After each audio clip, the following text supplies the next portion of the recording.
Hello everyone, welcome to What If Issei becomes the Rockstar after getting Misunderstanded by Rias movie. Before we start, please go support FaZe Killer for writing that awesome fanfic. This is the translated version I made. There will be some wrong he or she calling here because it's translated, so let me clear this. Issei is a male in this story. Prologue. Issei was walking through the city with a suitcase in each hand, without a fixed direction. The people he trusted abandoned him as if he were a dog. And the only girl who didn't, due to a misunderstanding, closed off any possibility of a job or a decent way of existence. But that wouldn't stop him. He was finally able to regain his greatest pleasure. Music. Something that started as a hobby would now be his future job, and the only one. But for that we need to put it in context. Before time. Issei had noticed that all the girls were moving away from him, even Drake had asked to be taken out of him, and Issei, being a good friend, accepted, even though he had a new career, causing the girls to distance themselves even more. However, not one remained by his side no matter what. This was his mistress Rias Gremory, who regardless of anything remained by his side, but a promise, a cursed promise, would destroy the life of our brown-haired boy. And would almost take it away from him. One night, as usual during the last year, our protagonist and the only girl who was still with him met. Issei, promise me that I will truly be the only one in your life, promise me that you will not look for another harem. She would speak, laughing while caressing the brown-haired boy's chest. Of course Rias, I promise. I love you, and you are the only girl in my plans. After saying this, he would give a kiss on the forehead to his only woman. The next day. Issei would return home a little late, however there was no one, not even Rias, who always waited for him with a big smile. In addition to obviously the other girls who were not there. Issei would decide to go to his room to rest a little for when Rias arrives, and so they can have dinner together. Upon entering, he would find a half-naked girl with lingerie and a body that would drive any man crazy, but not our brown-haired boy. Who are you? Our protagonist would ask upon seeing the girl in his bed.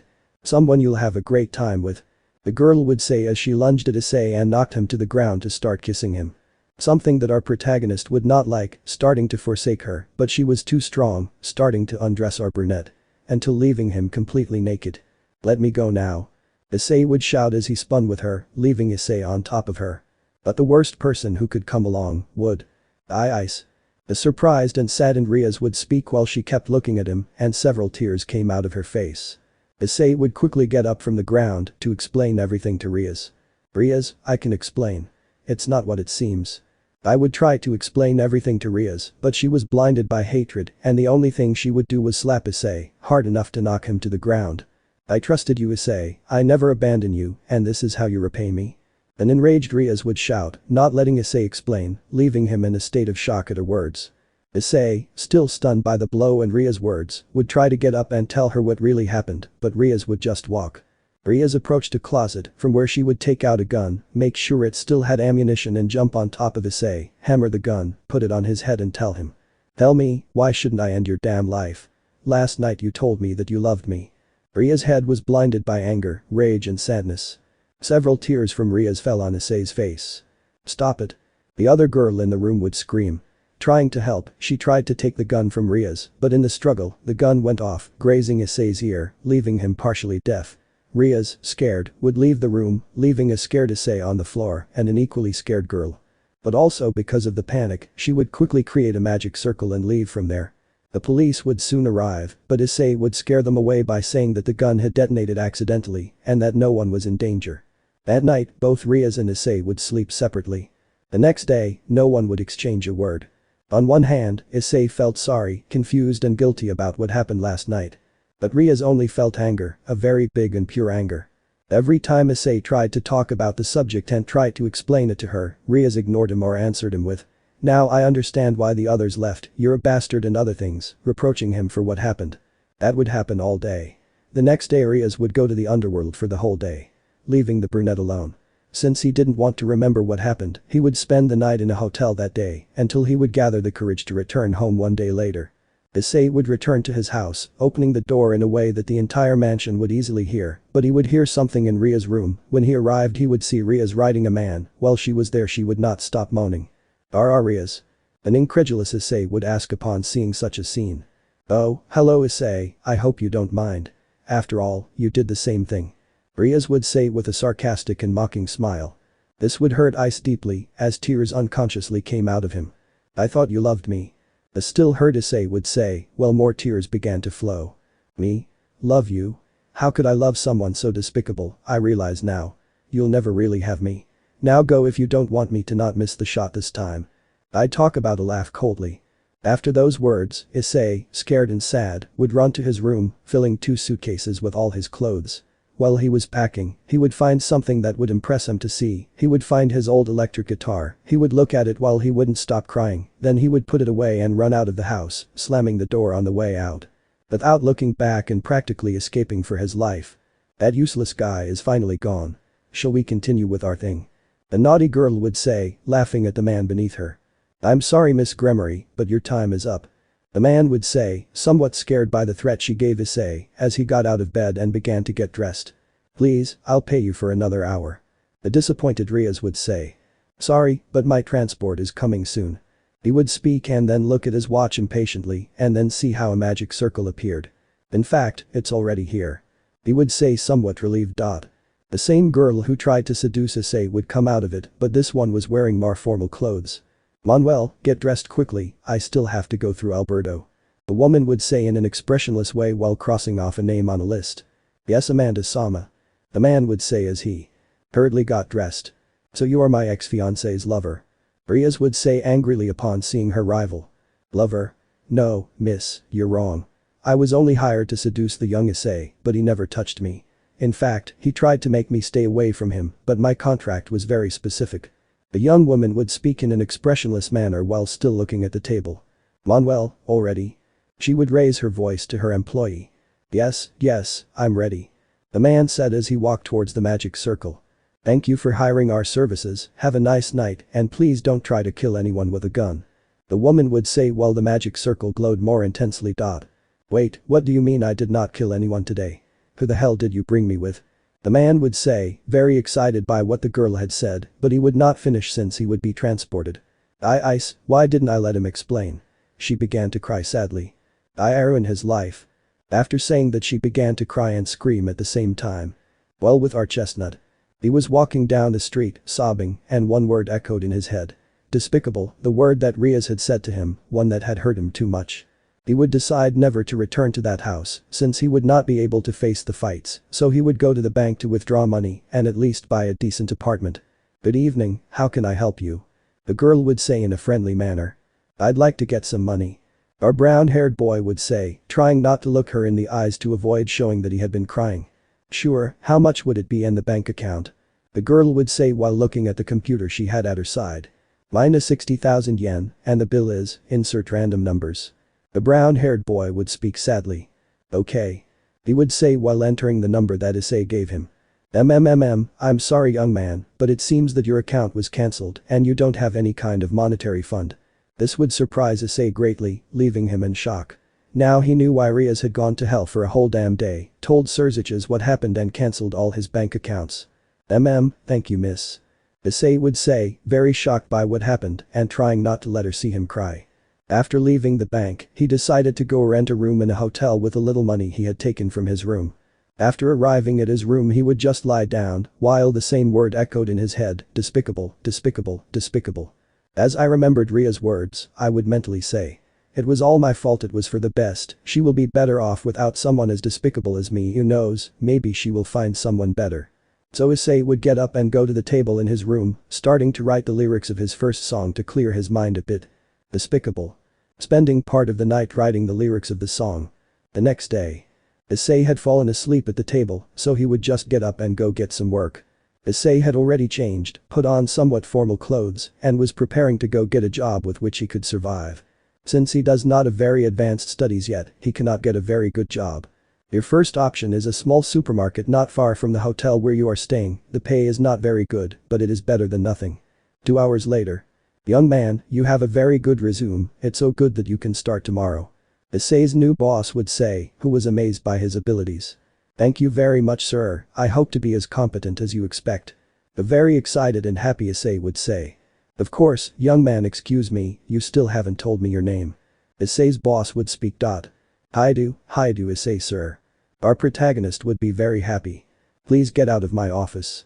The gentleman would order our brown-haired boy while giving him a cold look. But, I thought you liked my resume. The disappointed Issei would say upon seeing me rejected. No, and in fact I loved it, but I can't give the job to someone like you. The man would say seriously while crossing his arms. What do you mean, like me? You don't even know me. Issei would complain, slowly losing his patience. Honestly, I hate infidelity too much. And I can't give the job to someone like that. Besides, Mr. Surziches asked me, and he's a great friend. The man would say while threatening Issei again. Please get out of my office or I'll call security. Issei would nod in disbelief as he left the place. Not only was it enough for him to almost kill me, he also took away all kinds of monetary funds from me and also took away my possibility of working in that place. Issei would think, but he would not give up. He would spend the rest of the day looking for work, but in all of them he would tell him the same thing. Mr. Surziches asked us for it. Issei couldn't believe it. His whole world was falling apart. But he wouldn't give up. That was the last night he had left in the hotel, so he would take advantage of it to sleep peacefully all night. But his mind wouldn't let him. In his dreams he remembered every one of Ria's words. I trusted you, and this is how you repay me. Love you. How could I love someone so despicable? In the middle of the night, Issei would wake up crying after remembering everything. He would try to go back to sleep, but it was impossible for him to fall asleep. So the few hours left until dawn, he would spend crying. Somewhere else. Rias would be seen with red eyes from crying so much, in addition to having a pillow completely wet with her tears. How could I be so stupid? Rias would say while hitting her head with her palm. But she would hear a door open, which would activate the girl's body as she ran down to see who it was. Ice, you're finally here. Rias would shout as she ran down the stairs. Oh, they're just some lost hitches. She would say as she saw all of Issei's ex-girlfriends enter. Rias, I see you missed us. The Keno would say while giving Rias a smile, which would infuriate her even more. Get out of here, if you're looking for Issei, he won't be back in 2 days. She would exclaim, between disappointed and angry. What do you mean Issei hasn't come back in 2 days? Now what have you done, Gremory? Irina would say somewhat angry at the statement. Me? If it was because of you Issei fell into depression and almost. She would scream Rias, but she wouldn't finish her sentence until she continued it. He almost committed suicide. She would scream with all her might Rias while she began to cry. Thanks to me, Issei is still alive, thanks to me, Issei did not fall into a major depression, thanks to me, he overcame it and I would not still be crying for you. She would say this last thing breaking down in tears.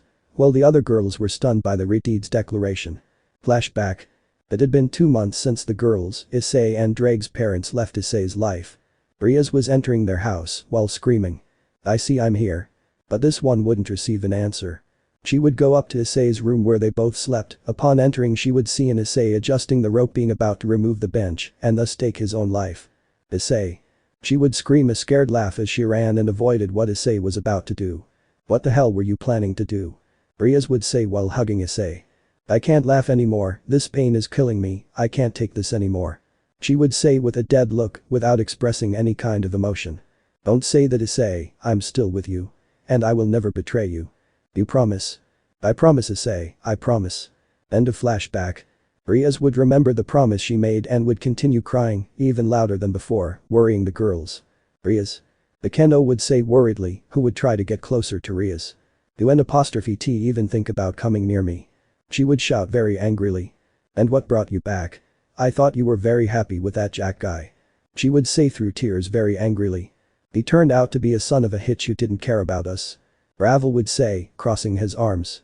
Of course, and they said, let's go with our fool, who will surely be waiting for us. It wasn't enough for them to ruin his life, to continue bothering him. But after saying the last thing a pang in her heart would come, to remember what she had done to him. Just get out of here, will you? She would say it dejectedly while she grabbed her chest and went up the stairs. Leaving all the girls shocked by what Rias had told them. While in the hotel. Issei had managed to sleep after hours of crying, something he thought he would never be able to do. But he spent most of the night crying. Our chestnut was asleep while he remembered everything. The betrayal of his girls. The departure of his parents due to a car accident. The departure of Drake in full mourning for the death of his parents. And what would hurt him the most? Seeing Rias in bed with another man. Standing up suddenly after remembering everything. Issei would only look out the window seeing how it had already become daylight, preparing to try something else. Good afternoon young Issei, just to remind you to hand over the room because your stay is over. I would tell Issei kindly. Sure, here you go. She would speak to him in a cold and sad tone, and her gaze was completely empty as she handed over the room keys and immediately picked up her bags and left the hotel. He would walk for a few minutes, but would stop to take out his phone and dial Azazel. Yeah. Who is it? The confused Azazel would say. Hi Azazel, I'm Issei, I was wondering if you would let me stay at your house for a few days. I'm sorry Issei, but it can't be. Serzic has told me what you did with Rias and I can't forgive you. Azazel, it was all a misunderstanding, let me explain. But he couldn't finish because the call had been cut off. Issei tried all his contacts, but none of them answered, or those who did said something similar to what Azazel said. I told them too. I would say disappointed and angry.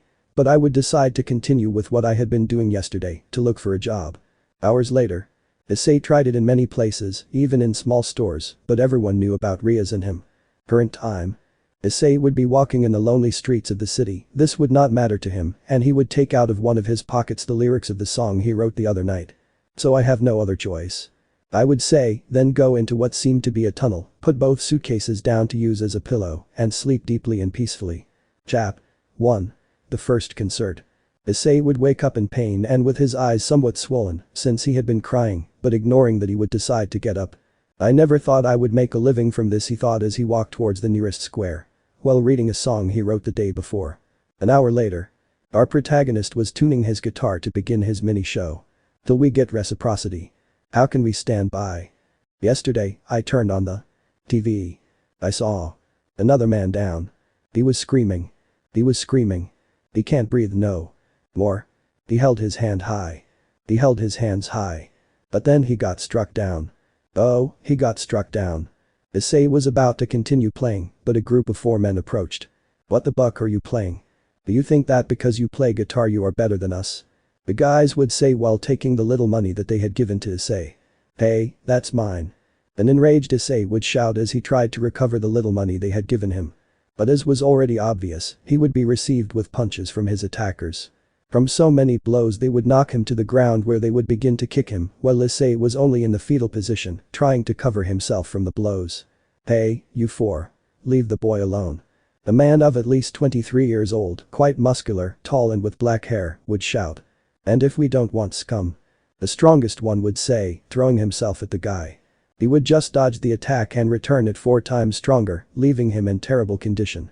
The other 3, seeing how their friend was left, decided to run away. Boy, are you okay? The guy would ask while shaking our chestnut's hand.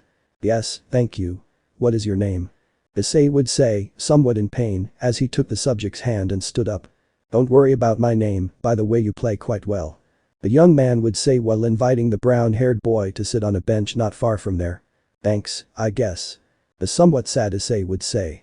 What's wrong, boy? He would say, intrigued by the brown-haired boy's reaction. It's nothing, it's just that I don't have any money so I can't improve my music career. Issei would say something sad, but he would be surprised to see how the man took out his wallet and gave him 20,000 yen. I guess that should do it. Another thing, in a bar not far from here, every Friday some local band plays. You could go and see if they'll let you play there. Usually the owner gives them some money and the band keeps the tips that the customers leave for them. He said this last thing with a smile while he took out a cigarette and lit it. Thank you very much, I guess I can start there. Issei would say excitedly, getting up from his seat and running to the place. Well, the person was looking at the brown-haired boy with a smile. Why did you help that pervert? The voice inside the young man would say. Do you know Drake? He would say somewhat surprised. Unfortunately yes, it was my former carrier. Drake would say somewhat annoyed with that. I thought the only way to change the bearer was for the past to die. I would say this mentally to its tenant. Yes, but there is another way, which is with a very dangerous and painful ritual. And he did it for me.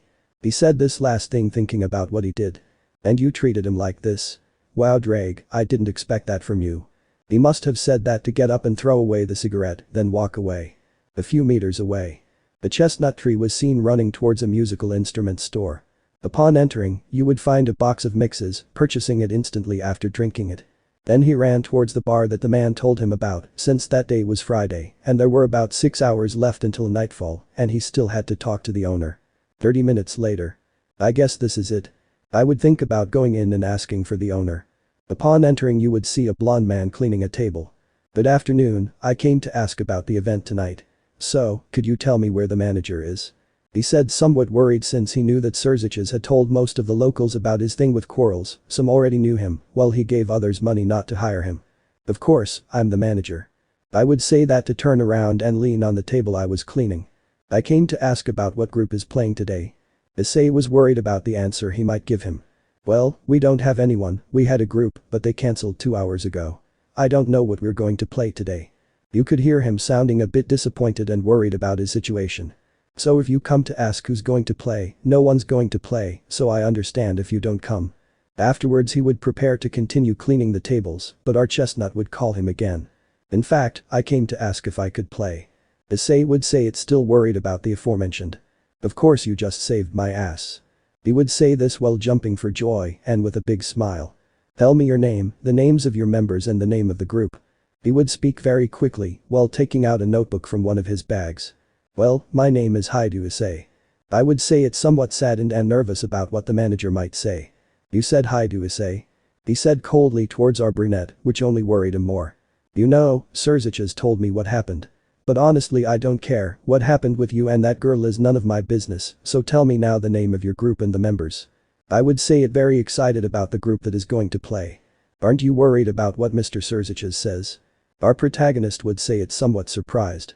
As I told you, what happened to you is none of my business. Besides, how can Mr. Surzic find out? So tell me the members and the name of the band. The manager would continue to insist. Of course, the only member is me. And the band. Issei thought for a few seconds until the name came to mind. Grandson, that's going to be the name. Okay, in 4 hours this will start, so if you want go practice or get ready, or I don't know. Good luck, grandson. I would say this last with a slight mocking tone while giving him a smile. By the way, my name is Alejandro, but you can call me Alex. After that Alex would leave the place leaving Issei alone. Let's start with this. Issei would head to where the concert was going to be and start practicing. Somewhere else. 3 boys were seen talking in a room in the underworld. Have you heard anything about Issei? It's a certain silver-haired guy we all know. No, Sona just told me that he was unfaithful to Rias and left the house. Certain blonde man would say with his hands on his knees. No, that's false. Yesterday I went to visit the president and she was very upset, she kept saying. Despicable, how could I say that to her?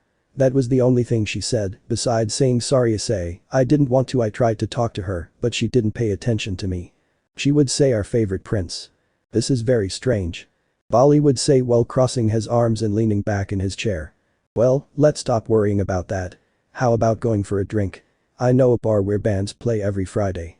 I'm a very regular customer there, I used to go there with Azazel a lot, but he changed bars because they took away his favorite drink. He would say this while closing his eyes. Sounds good to me, it helps me relax a bit. Saji would say while stretching. I agree. Dibba would speak while he stood up. Okay, while writing something on a piece of paper, I'll see you at 7 p.m, that's when the concert starts. Bali would say while giving them the paper. See you. Then he would leave the room leaving both blondes alone. While in the Haidu mansion. She was laughing remembering all the moments she spent with Issei while hugging a pillow. Flashback. Issei was seen cooking since his parents had gone on a trip for several weeks. While behind him, the girls of Ria's entourage, except Rias, were leaving. Girls, aren't you going to have breakfast? Issei would say while turning to look at them. I'm sorry Issei-kun, but we're going out. Asia said while taking a bag. Oh okay girls, just don't take long. Issei spoke between cut and sad while lowering his head. Yes. They would all say curtly to Issei to leave the house, leaving Issei alone. He would just sit at the table to start eating. Good morning Ice. A very cheerful voice could be heard coming down the stairs. Hello Rias. The brown-haired boy would say happily upon seeing the only woman who was still with him. What did you make for breakfast? Rias would say very happily seeing her brown-haired boy having breakfast. Eggs, there were some left. I would say this while turning on the television and putting on the news channel. Rias would go to where the chestnut indicated and start to help herself. But she would hear a scream, followed by a cry. This would alarm Rias turning to look at Issei. Issei, what's wrong with you? But after asking, Issei would only point to the television. Where they were showing a news report of a car accident. In it, Issei's parents' car was seen completely destroyed. It was impossible for someone to survive that. Calm down Issei. Was the only thing Rias could say upon seeing such a scene. But Issei would scream again while leaning on Rias' shoulder. Time skip. Our protagonist was in the morgue along with Rias waiting their turn. Mr. Haidu, can you come and identify me? I would say a man entering the room where Rias and Issei were. Issei would only accompany him to where his parents' bodies were. When he arrived he would see them. His two parents lying on two metal beds. They had their faces completely destroyed. It was impossible to recognize them. Issei would only vomit after seeing his parents in that state. "Sir, please, are these your parents?" They are." The cold and sad Issei would say. "Okay, come with me." He then walked away, while Issei did the same. Time skip. Issei was with Rias in mourning for the death of their parents. As expected, the other girls never appeared, only Issei and Rias were there. "Buddy, can we talk in private for a moment?" Drake would talk something serious. "Of course Drake, I'll be back soon." Issei would say somewhat sadly as he stood up from his spot. Both had already walked away, they were in the bathroom, but Drake would say it. "Mate, I need you to do me a favor." "I'll say it seriously." "Sure, whatever." Issei would say, trying to look happy even though he was bucked up inside. "I don't want to be your partner anymore. You've dishonored me enough. And I can't take it anymore. I understand if you don't want to help me, but I'll find a way out of here." I would say this last part more angrily. "Don't worry Drake. You've been good to me, it's time to return the favor. What do I have to do?" He would say it trying not to cry because of what his partner had just told him. "It's a somewhat painful ritual. First you make a circle on the floor. I'll take care of the rest." I would say this to make people follow the instructions. They would later put a sound seal on him so that no one would hear him scream. 10 seconds would pass. The slowest and most painful 10 seconds that Issei had ever experienced. But in the end they succeeded. "Finally, I came out of you. I guess thanks." I would say a green sphere that had come out of Issei. After leaving, Issei lost all kinds of magical power, so the sound seal also disappeared. "Of course, mate, bye." After saying that, the sphere would disappear. While Issei just fell to his knees as he began to cry. "At first my girl sniff, then my parents sniff, and now you drag sniff, I thought we were friends." I would shout this last thing and then hear a familiar voice. "Ice. Are you okay? I heard you scream, do you want me to come in?" You said worriedly from behind the door. Issei would whisper something that Rias wouldn't understand. He went away. "What did you say Issei? I didn't hear you." I was talking laughing from behind the door. "He's left Rias, Drag abandoned me." After hearing this, Rias would suddenly enter the bathroom to see a defeated Issei on the floor. "Don't worry Issei, everything will be fine." After saying this she would give Issei a kiss. End of flashback. After remembering this, Rias would start crying even harder than before. At the bar. The brown-haired boy was seen tuning his guitar while whispering. "And I don't know where I'm gonna go." After singing those words, I would think. I did wrong to Rias, but I guess she did more to me. I'm not going to apologize. Afterwards, Issei would approach a table and on a piece of paper he would write the lyrics of another song. After writing it I would continue practicing and preparing everything. Time skip. "So this is it?" Saji would say while looking back at the paper Volley gave him, somewhat distrustful of the appearance of the bar. "Trust Volley, it must be a good place." Dibba would say with a smile. "Sorry for the wait, I had some pending matters." Volley spoke as he arrived with his fellow party members. "This way, ladies." Volley said sarcastically and with a bow of respect to his fellow party members. "Shut your mouth, fourth-rate dragon." Saji would say jokingly, making Kibba laugh. The three of them would enter the bar, sit at the counter and order drinks. They would also talk about trivial things. The bar was in front of where the band was going to perform. "Ladies and gentlemen, I think it's time for the main event, give a round of applause for our band today. Reciva, Grand Suon." The manager would come out to announce our brown-haired boy while the aforementioned left. "Good evening everyone, I'm here to play you a song that I wrote and that means a lot to me. It's called Despicable. Issei." The three of them would shout because of the shock of seeing Issei again, but he would start playing and singing, leaving both of them with many questions which could be answered after the concert. The goodbye is the hardest part. When we find ourselves back at the start. But I'm not so brave and I'm not so smart. No. I'm doing you a favor. I'm doing you a favor. Doing you a favor. Doing you a favor. One day you will understand why I pushed you away as I am. And you will find a better man. And I am. And I trust. I'm doing you a favor. I'm doing you a favor. Doing you a favor. Doing you a favor. Despicable to start playing his guitar more aggressively, moving more around the stage. I'm just the bottom feeder. Despicable. Despicable. Issei after saying this, a tear would come out of him, which only Alex, Kibba, Volley and Saji would notice. "I ain't never been a keeper." Despicable he would shout this last thing. While walking to his mixing board and more tears came out of him, this time noticed by his entire audience. Love her then I leave her. And if I were you, I would N''T love me neither. Said, if were you, I wouldn't love me neither. Then he pressed a button on his mixing board. He realized he was crying, wiped his tears away, and continued singing more calmly. I wouldn't love me. Neither. Despicable. The boy who fell into the sky. There was no one there to watch him cry. He looked at you with his empty eyes. And he said, I'm doing you a favor. And he said, I'm doing you a favor. Doing you a favor. Doing you a favor. Despicable. And if I were you, I wouldn't love me neither. Said, if I were you, I wouldn't love me neither. I said, if I were you, I wouldn't love me neither. He touched the button on his mixing board again. And his friends would gradually understand both the song and the words that he repeated. How I wish I told a different tale. Why we chased the light. And his love prevailed. Said I'm doing you a favor. Doing you a favor. Doing you a favor. The rest of the song doesn't have anything relevant XD. Everyone, after finishing listening to Issei sing, applauded him, amazed by the song he just played, especially his friends. I'm glad I found Issei. Kiba would say while applauding him. So this is what he's been doing these days. Bali would speak, who like Kiba would start clapping. Another, woo. Saji would shout, very excited to see Issei again and for the song. Oh of course. Issei would say somewhat nervously, given that he wrote this last one not more than 1 hour ago. This one is called Apologize. She say she love me at dusk. But at dawn I pack up my things and I'm gone. And I don't know where I'm gonna go. But I don't care, I'm on the road. Never been a perfect soul. But I will not apologize.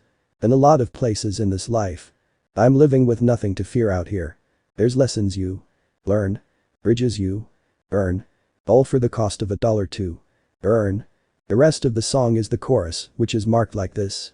Although I guess I don't have to mention that I play the song from beginning to end. Give a big round of applause to our band today. Gray and so on. Alex would shout and then Issei would be fired by his audience with applause and shouts. However, something that our protagonist does not expect will happen. Chapter 2. New members. Issei was very happy after having given his first concert. But several feelings had come out again, some that Issei would prefer never to remember again, but these had come to the surface like a lifeline, something that his companions and boss would not ignore. You gave a great concert, Issei-san. Alex would speak to him, who had a big smile and gave him small applause. Thanks Alex, I guess it wasn't so bad. I would say, giving Alex a somewhat fake smile, something he would notice. Tell me Issei, what's wrong? Alex would say, changing his expression to a more serious one while leaning against one of the walls. Well. Issei would roll his eyes trying not to look at the blonde. But he would insist. Issei, it has something to do with the Gremory girl, right? The blonde would say while staring at Issei. Well, he gave in and confessed. He would confess everything that happened. His harem, the death of his parents, the fact that he was the former Securite, how Drag abandoned him, the misunderstanding with Rias. Everything, and in great detail. Well, your life is a bit complicated and sad. Alex would say while giving a small sigh and closing his eyes. I know, I wrote both songs inspired by my life in some way. Issei would say while trying not to look into Alex's eyes. You know, Surziches didn't give us that version of events. He would say it while continuing with his eyes closed, while having a face of disappointment at having been deceived. What did he say to you? Our brown-haired boy asked, intrigued by what had happened, as he finally looked into his closed eyes. Well, he told us that he found you in the middle of the process. Rias had heard moans and went to see, finding you and the other girl. Afterwards you tried to apologize, but Rias hit you. You, enraged, took out a gun and shot at him, but fortunately you missed. After that you stayed a couple of days in the house, and Rias decided to go with her brother and tell him everything. But since she was going to kick you out of the house, you would have to look for a job in all the places that do not require university studies. After Alex told all that, Issei would just lower his head while analyzing everything. But well, as you know, we only have concerts events on Fridays since we had problems getting the group. However, if you want, I can give you a job as a waiter and thus work in this place. He would say this last thing, finally separating himself from the wall, staring at Issei, who only had a look full of joy, to only nod, implying that he accepted the position. But won't you have problems with Mr. Surziches? Issei would give the chance, while lowering his head. And why would he have to find out? Are you going to tell him? Alex would answer intelligently, finishing off with a little joke. Which would not achieve its objective. Anyway, you start first thing tomorrow. You have to rest for tomorrow. After these words Issei would remember that he had nowhere to stay, but he remembered a place that some vagabonds were talking about. Flashback. Are you going to go to that place? The homeless man who was searching through the garbage would say. Of course, that place is quite comfortable, and there are some restaurants not far from there. We could have the leftovers. His companion would say, while he watched his friend. The good thing is that it is not that far, it is just a few blocks away. It won't take long to get there. But a certain chestnut tree that was trying to sleep would hear everything. End of flashback. I guess I can go there. Issei would think as he walked to the back exit of the store. But a few meters away there were three men mentally preparing themselves to see Issei again. And what are we going to tell him? Saji would say, turning to look at his two companions. Could we tell him that Rias and the other girls miss him a lot? What if he can come back? Bali would say, but Kiba would shake his head. I don't think he believes that, after all he almost killed the president. Besides he had obtained a great resentment towards his ex-harem. Kiba would say while holding his chin and thinking about what to say. I really don't know why Issei did that to the president, given that ever since the girls left, the relationship between Issei and the president had grown inordinately. In fact, I can assure you that they were at their best. Something doesn't add up. While they were thinking about what to say, they would see Issei heading to the back exit, which is only for employees. He had a small smile, but it was noticeable. There it goes. Saji would say while pointing his index finger at Issei. The three of them would run to be able to talk to Issei. Oh, hey guys. I didn't know you were here. Issei would say, greeting his friends. You play pretty well, Issei. I'd lengthen the silver-haired one. Thanks, I guess. Our chestnut would say somewhat dejected. What's happening, Issei? Saji would ask, intrigued to know what affects the chestnut tree. Well, you see.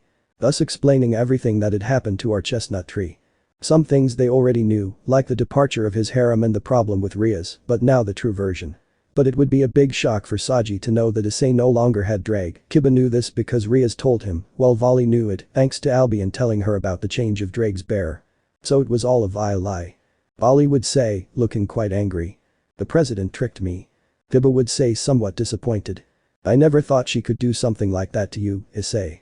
Sona never told me that version. Saji would say while crossing his arms and looking somewhat disappointed. Well guys, I better go, and you guys too, if not the factions will worry. Issei would say as he was about to walk out the door and look for the place he heard about the night before. Don't worry about it, Issei.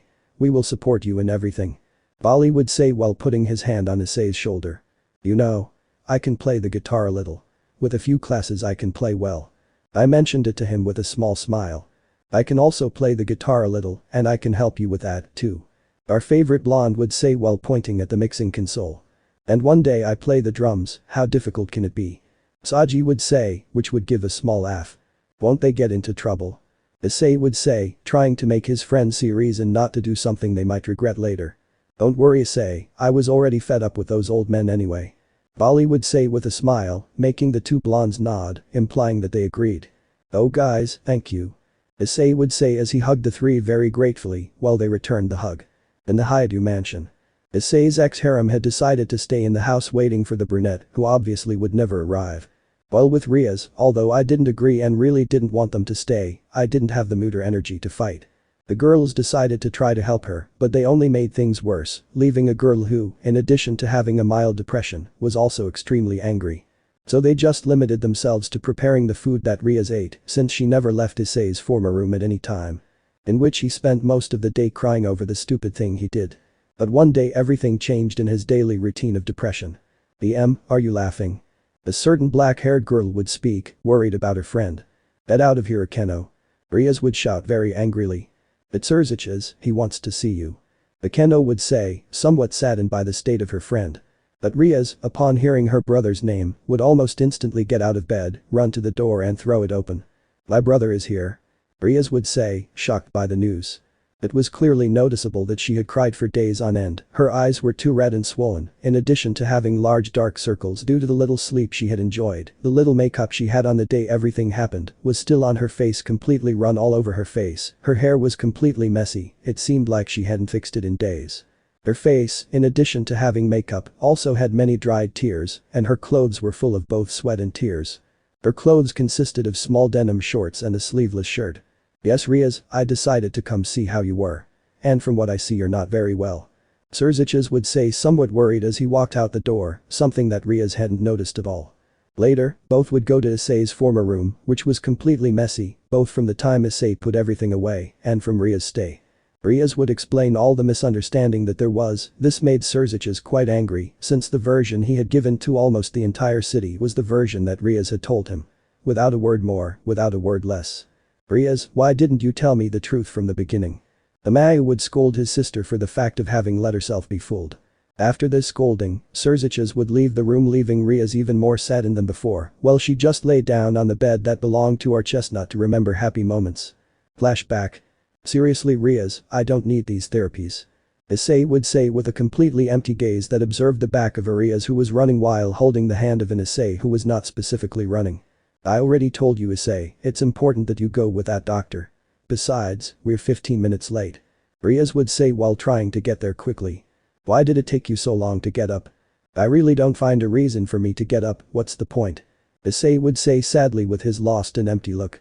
This comment would make Rias uncomfortable and sad, who would try to change the subject. Look, Ice, we're here.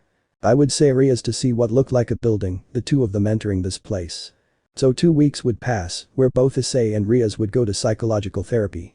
Although Rias clearly didn't need it at that moment, she would decide to accompany Issei.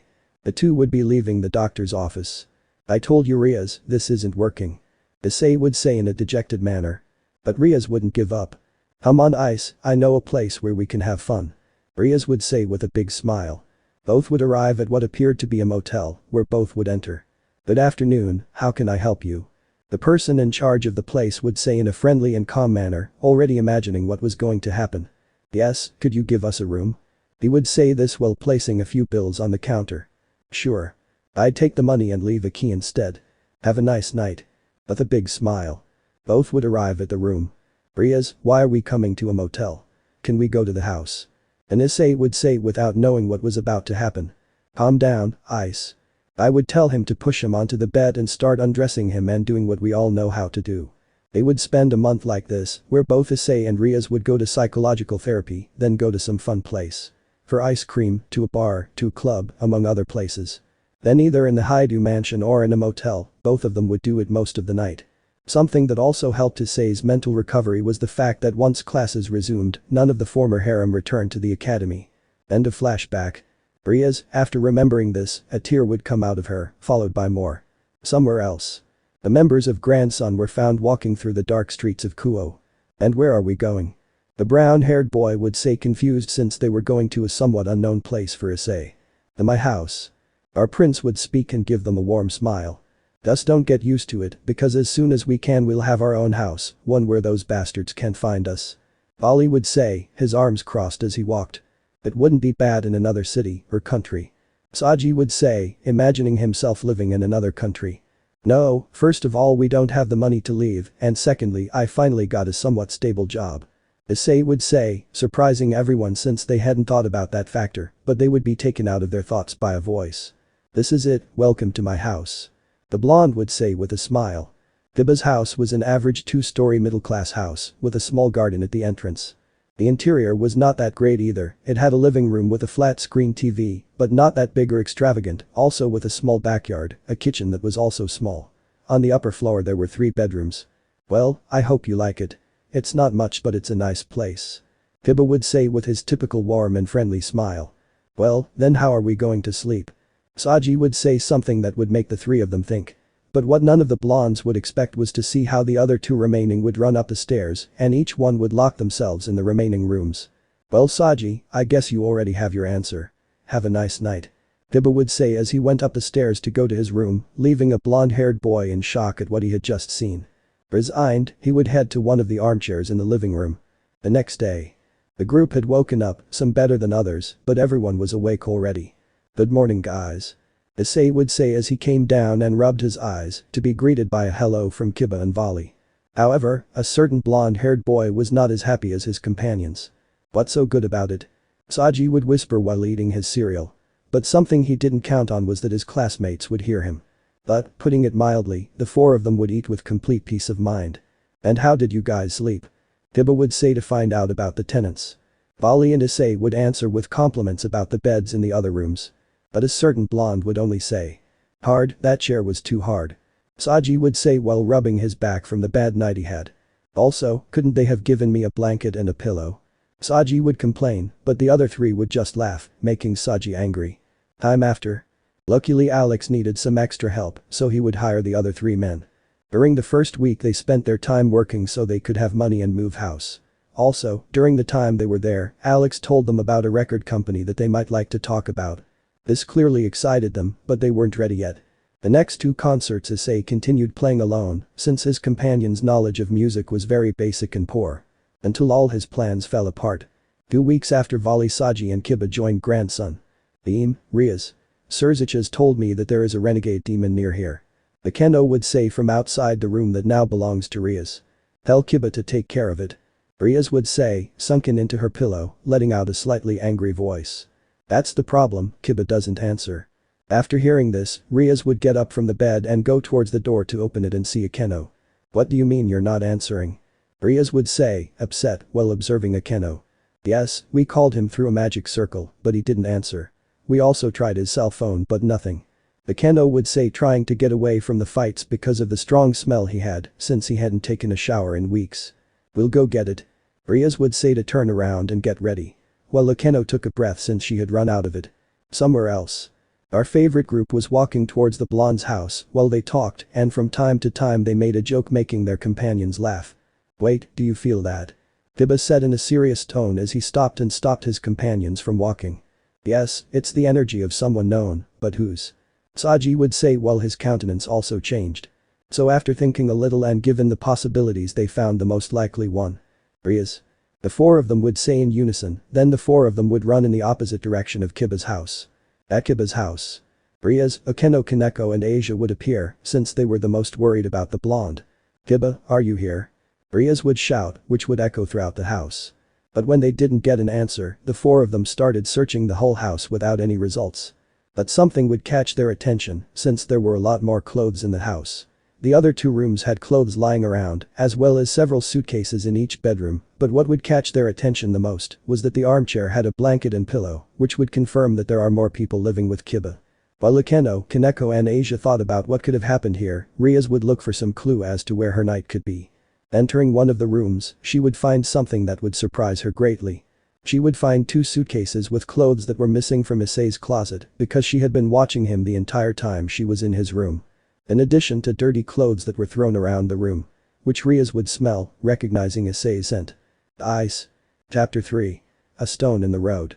Ice. He would say Rias after smelling a shirt on the floor, starting to shed some tears. The other three would give up and decide to go up with the rivers. Upon entering, they would see a somewhat uncomfortable scene, if you can put it that way. They would see Rias smelling a shirt probably belonging to someone they didn't know, but they would recognize some of the strangers' shirts. Issei. The three of them would think when they saw the things lying around. Somewhere else. You know, I was just getting used to the chair. Saji would say somewhat melancholy, remembering the nights of pain on that chair. Except for the night before, that night I had really had a good time. It's not a good time, Saji. In a certain way, Vali would scold his companion, making him understand that it was not a good time to worry about an armchair. And, where are we going now? Kiba would say, worried about what they were going to do. Why don't we go to my house? It's going to be very cozy.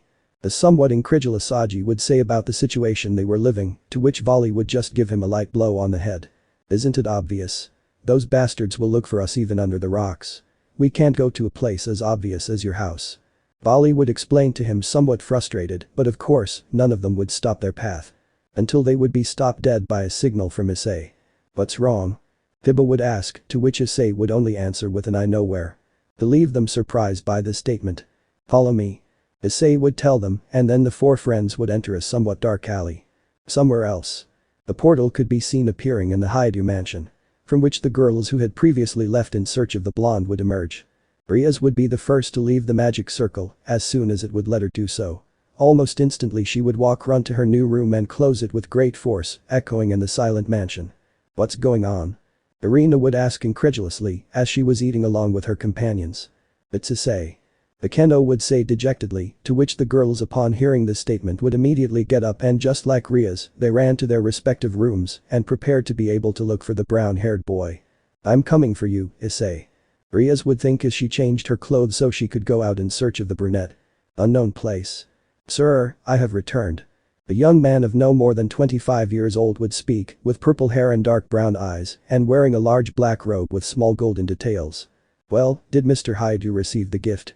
The being that emanated unimaginable power would speak. This was a boy of less than 15 years old, although his power competed with the most experienced and powerful beings. I hope he appreciates that gift. That hitch wasn't cheap at all. That's what I wanted to talk to you about, sir. The purple-haired man would say, stuttering from fear of the news he was about to give. Mr. Haidu rejected the gift, and his whereabouts are currently unknown. What? The being would scream as he released some of his power, terrifying his subordinate even more. How is it possible that he is missing? I want you to investigate everything that is known about him and tell me. Quickly. He would give one last scream to make his subordinate say yes sir to leave and be able to fulfill his mission. I myself will make you happy again. Up-eye dragon. The being would say this while a smile of happiness admiration appeared on his face. With our protagonists. This is it. Issei would say as he entered a small community full of homeless people and trash. The first impression of the other three was one of surprise and some disgust. But they had no other option. The three of them would look for a place to sleep, finding a spot in a corner, somewhat apart from the other vagabonds, lying on the floor, hoping that this horrible night would pass quickly. While our protagonists fell asleep, a certain group of supernatural girls were looking for the brown-haired boy. They would start at the house of the missing people. While searching they would realize that in these houses there were also missing clothes and other objects, which were found in Kiba's house. Therefore, with a little deduction, they came to the conclusion that the four lived together. They would search the entire city, but nothing, they would not find any trace of them. The next day. Damn, I preferred that chair. Saji would say, getting up from the cold, hard floor while rubbing his back. Stop complaining, we have work to do. Bali would answer, trying to sound rude, although he agreed with his friend. This is how the day would pass, in which the four friends spent their time working as waiters. Of course, I'll be right back. Issei would say to a couple who had ordered some drinks. Issei logically and since it was his job decided to go to the bar. Where the hell did I leave it? Issei would say to himself while searching under the bar. While a few blocks away, a certain Retied was walking and looking in all directions, as if she was looking for something. Where is it? Rias would think as she continued searching, but as if she had summoned it, the place she was looking for had appeared. So it's here. After saying that, he would enter the establishment, seeing how several waiters and waitresses went from one place to another, carrying both food and different alcoholic beverages. Good afternoon, miss. How can we help you? Alex would come out of a door, smiling from ear to ear. Why yes, I was wondering if a boy named Haidu Issei works here. Issei, who was still under the bar, heard that voice and several feelings came to the surface. On one hand, he wanted to go out and hug her so he could fix things, while on the other hand, he also wanted to go out, but not exactly to hug her, but to be able to yell at her and tell her everything he felt and everything that had happened. But he made the best decision of all. He stayed under the bar to listen to the entire conversation. No, I don't have any employees with that name. Although the name sounds very familiar to me. Ah, now I know who it is. Alex would tell him while taking out his cell phone to show him a photo. He is banned from here. I would never give employment to someone who was unfaithful to his partner, they disgust me so much. I thank the gentleman who told me that, so I can punish that bastard. Alex's game had paid off, since the bar restaurant owner's goal was not to expose his friend, but to make Rias feel bad. He knew perfectly well who that client was, he knew she was the hitch who did all that to Issei, and he did it all with the goal of making her suffer, and incredibly he succeeded. He left her thinking about how stupid she had been, how she had just ruined the life of one of her loved ones, and how she probably has nothing. Rias would leave somewhat sad and with a great feeling of guilt, while Alex couldn't hold back his laughter. And what happened? Issei would tell him, carrying with him the drinks they had previously ordered. Just a hitch. But I already chased her away. Alex would answer with some grace. Thank you. Issei would say very grateful to his friend. Don't worry, now go back to your work, we don't want the customers to leave. Issei would only nod and then go to the table he was serving. Somewhere else. While in other parts of the city, the brunette's ex-girlfriends were looking for him in places where they could hire him, although in all the places they told them the same thing. I don't have any employee call that, although Rias was the only one who was told the reason. Those words had affected her emotionally, so she would take the time to go to a park, specifically the one where she revived Issei, remembering that moment, along with other happier ones.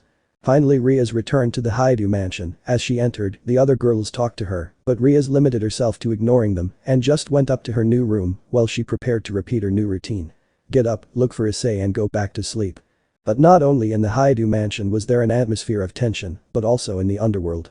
The demons who were fans of the Op-Eye dragon began to miss him, while there were rumors among them that he had actually died in some battle.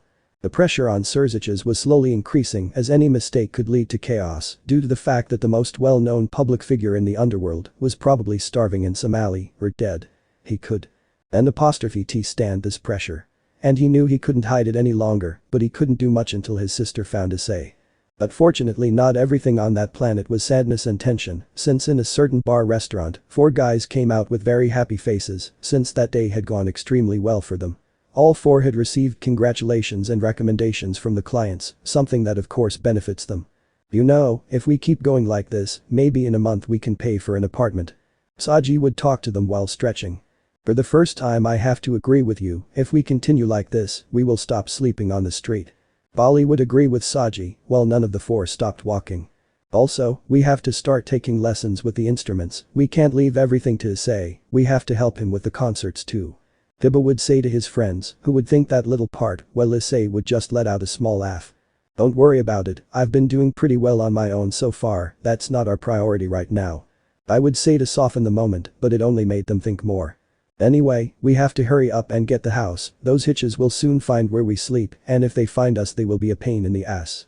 Bali would change the subject since the atmosphere was getting somewhat uncomfortable, but that comment would now make Issei think, since he would remember what happened several hours ago, deep down he wanted to see Rias again, he wanted to see her and fix everything.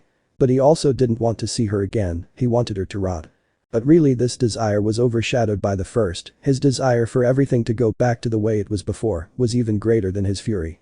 The rest of the way to their home was in silence, each one thinking about different things. Kiba thought about the fact that it was right to have left without warning, in addition to the subject of the band, it was also something that made him think. On the other hand, Saji thought about the fact if they would even be able to get a place to sleep with dignity, as well as analyzing the possibility of returning with Sona, but he remembered that his friends needed him, and as quickly as that idea came, it also vanished. Bali was the one who worried the most about the well-being of his friends, he analyzed the fact of how quickly they should get the money, a method to get extra income, the possibility of being found, the consequences, etc., etc. Well, finally there was Issei, who thought about returning and fixing everything with Rias, being able to be a happy couple again, leaving his dream of music behind, and being able to be happy again by her side. This idea, unlike that of his friends, remained in force for quite some time, even when they had arrived at where they lived, and the idea remained. No matter how hard he tried to sleep like his friends, he couldn't do it, that idea tormented him. And it continued to torment him for 2 more weeks. Every day he went to work, that thought would not leave him even in those moments. Until after 2 weeks in which it was tormenting him, he decided to bring it to light. One night like any other, the 4 boys were walking, 3 of them were happy and smiling, but our brown-haired boy was not. He was pensive, he didn't know if it was the right thing to tell his friends. But he didn't care, he trusted them too much to imagine anything negative. So, he gathered his courage and said it. Guys, I have to tell you something. The other 3 fell silent and turned to look at the brown-haired boy. I want to get back with Rias. This news would come as a bucket of cold water to them. On one hand, both blondes were disappointed, incredulous at how their friend had made that decision. But they understood, a year and a half of relationship is not easily erased, much less one in which both gave their all to carry it, even laughter was what gave the most of themselves. Because he spent entire nights comforting Issei after he almost took his own life. Both were about to say don't worry, but someone else got in front of them. Unlike his friends, Vali was furious with the brunette, he had given everything for his friend, he had put himself in danger, and perhaps the factions would not accept him again, or even hunt the 4 of them down. So without warning, he would close his hand and give Issei a very strong punch in the cheek, knocking him to the ground. This action would surprise the silver-haired boy's 3 companions. Both blondes would run and prevent Vali from continuing the fight. While Issei only rubbed his cheek from the blow. Return with the Gremory hitch, don't come to me with stupid things, the 3 of us gave everything to you, and this is how you pay us. Idiot. The great anger was taking over Vali, but his words were true. Damn Issei, that hitch almost blows your head, and don't come out with she helped me a lot. Please, have some dignity. Both blondes stopped Vali, although he really didn't want to hit Issei anymore, he just stayed on the sidelines to make Issei react. Vali's words left him thinking, he knew perfectly well that this would affect his friends, but it was what his heart told him. That idea got into you 2 weeks ago. Was it when that hitch went to the bar? You know what? I'm going to get that idea out of you myself, Issei. Vali would tell him while getting rid of his friends without much effort. He would take the brunette who was confused that he knew that Rias had gone and knew so much information. He would lift him up while taking him by the shoulder, then look him in the eyes with a look of resentment, then take him by the arm and start carrying him. The blondes would get back up to also walk with the other two. Minutes later. The four boys were arriving at a rather dark and secluded parking lot. It should be noted that Issei had already let go and was only following the silver-haired boy. "It's here." The silver-haired man would say, stopping dead, while a man came out from behind a van. He had a somewhat suspicious appearance. "Hello Volley, the usual." The man would say with a raspy and deep voice. "You know. I would play a prank on the guy who wouldn't say anything and would just take out 4 bags with what looked like a green plant. Volley would take the product and give him an amount of money. The guy would count it and then leave." "What the hell is that?" Saji would say incredulously, not wanting to accept the truth. "It's marijuana, I usually buy it." This would surprise everyone, the surprise being clearly noticeable. To which Volley quickly explained everything. "Don't worry, I don't use it. At night, many people want something more potent. Have you been selling at the bar?" Hibba would ask Volley, to which Volley would just steeple his fingers and look away. "Just a little, you know. Just to have a little more income." I would say while looking away, but I would quickly come back to my senses to continue talking. "This is just the first part, come on, I know where we can continue this." After the sudden change of attitude, they would begin to walk to be able to leave the parking lot, to be able to change direction and go to the second part of the Volley plan. Time after. "Hi Volley, long time no see." The burly and rather tall man was standing at the entrance of what looked like a nightclub. "You know it, Johnny, I miss this place." I would answer happily, then approach him and shake his hand. The other friends were amazed by what they were seeing, as they were not expecting these two to meet each other. "Come in, we're just getting started." Johnny would say, then open the door to the boys and let them in. "Welcome to paradise." Bali would say while extending his arms to the place, showing that it was not just any nightclub, but nothing more and nothing less than a strip club. The 3 boys were stunned by what they were seeing, none of them expected something like this. But it was clear that Volley wasn't going to leave, nor would he let them leave. So they spent the whole night in that club. The party was so long and so hard that they didn't even stop the next day. The party was full of alcohol, rugs and hex. There was a lot of all of that. Both Volley, Saji, Issei and even Kiba consumed all kinds of crap. While Volley, Saji and Kiba could handle it, Issei couldn't. The drug was too much for him and he had just unconsciously created an addiction to this, one he didn't even know about yet. They hadn't even gone to work that day, they were too exhausted to go. After this great party, another 2 weeks would pass and the boys would finally achieve their goal, they would get enough money to finally finance an apartment. It was not a luxurious one, in fact it had many shortcomings. It had 2 bedrooms, with 2 beds in each, a very small kitchen, a living room with sofas of the worst quality possible, and several leaks throughout the house.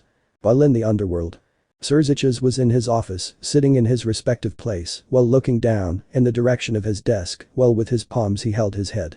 "Damn it."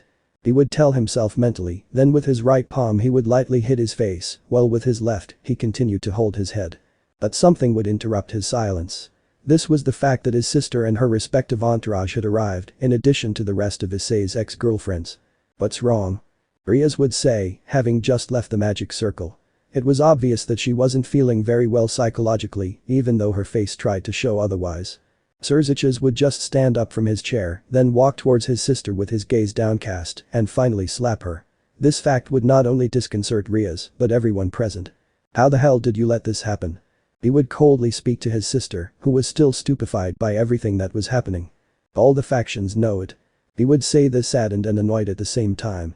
These words surprised the girls even more. They were stunned. I don't know how they found out, but they did. Now the Nordic, Egyptian, Greek and all the factions cut off their communications with us. The only ones who didn't do it were the angels and fallen angels. After I begged and practically pleaded with them to forgive us. The girls were surprised, although the worst had yet to happen. "And why did you summon us?"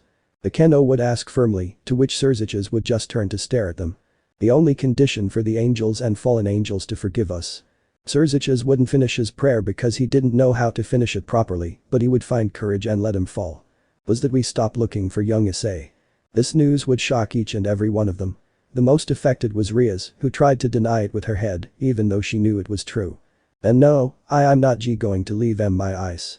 I'm going to keep looking for him." Stuttering, Rias tried to convince herself while trying to leave the room. "I'm going to go look for him right now." But Serziches wouldn't let her do that. He would take her by the waist, preventing her from leaving. Let me go. Rias screamed hysterically as she tried to free herself, but she couldn't. I won't let you ruin it anymore. After saying this, he would throw Rias back into his office. For all of you present, it is completely forbidden to go looking for young Issei. And to guarantee this, none of you will be able to return to the human world.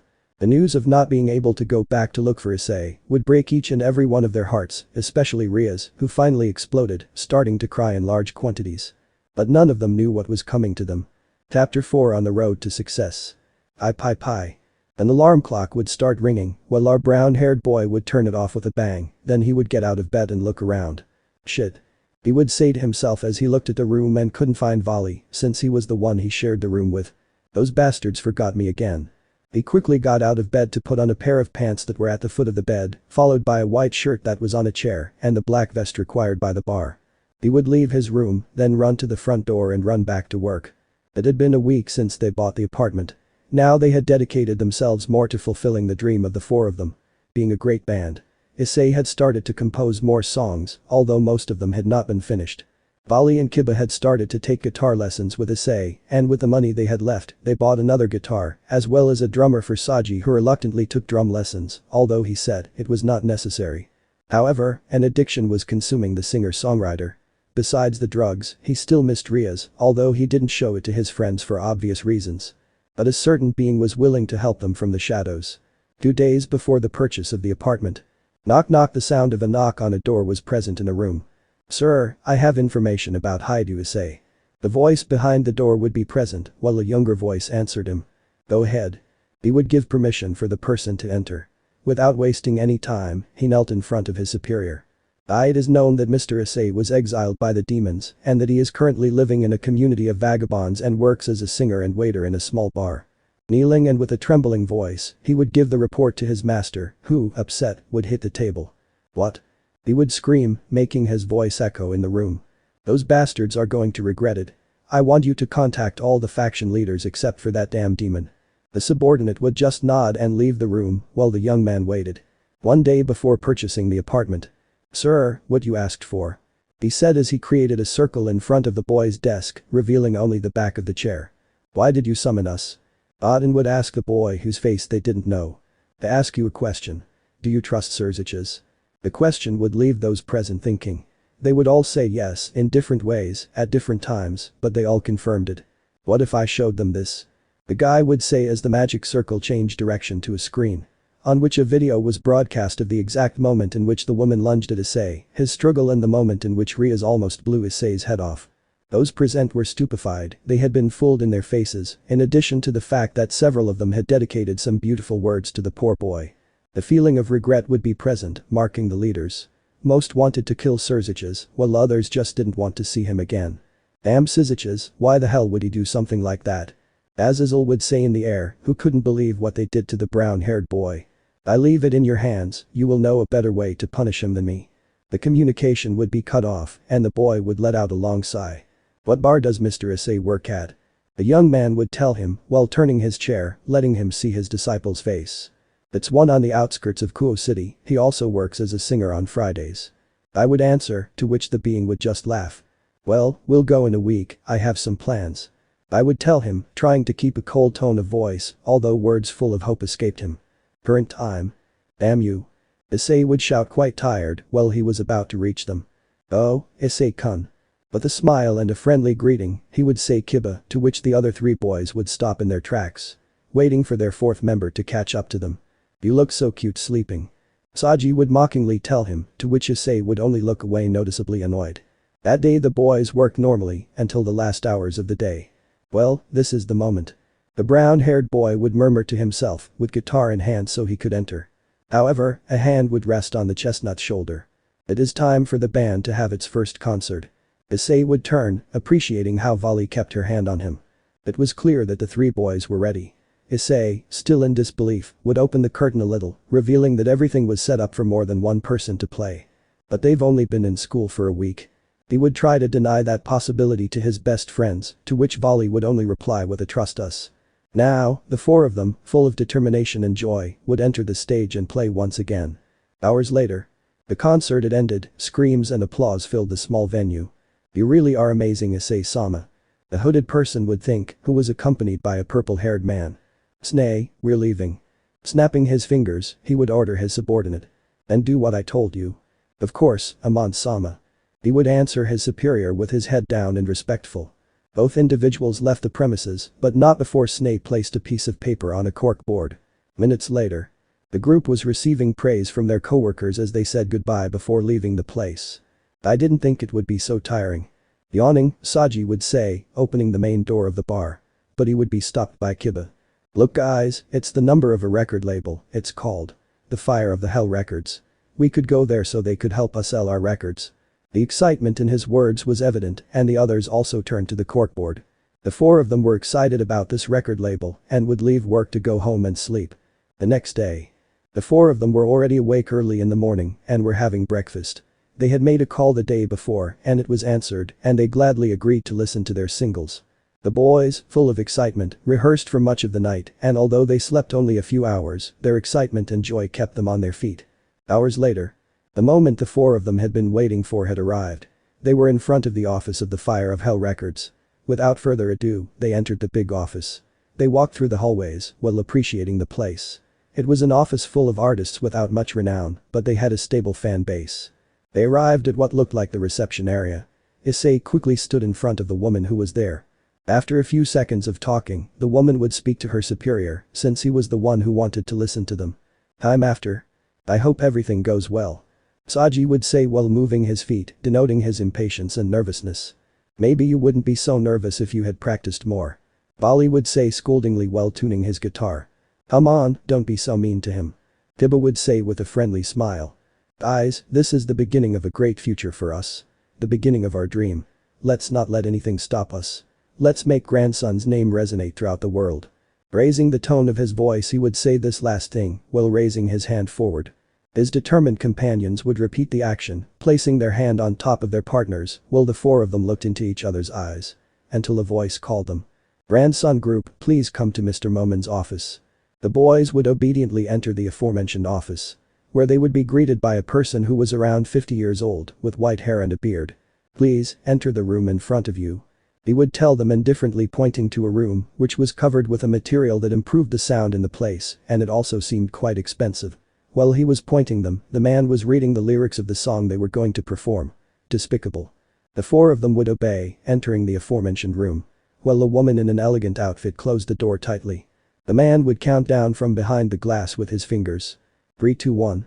The goodbye is the hardest part. Minutes later. After finishing the song, the four of them left the room. The company director just kept his gaze down while the woman watched him intently. A nervous drop of sweat ran down Issei's face and he wasn't the only one, his friends were the same or worse. "I'm going to be very honest with you guys." Those words hurt them, they were expecting the worst, but they didn't expect what was coming next. "I loved it." This news brightened the atmosphere and the joy quickly became evident on the faces of those present. "The lyrics and the rhythm, I loved it," he said to the small group who couldn't express their enormous happiness in amazement. "I would love to work with you. Thank you very much, we swear that we will not let you down." Issei would speak for everyone very excitedly. "Sure kid, but you can call me Momin," the man would say while giving them a warm smile.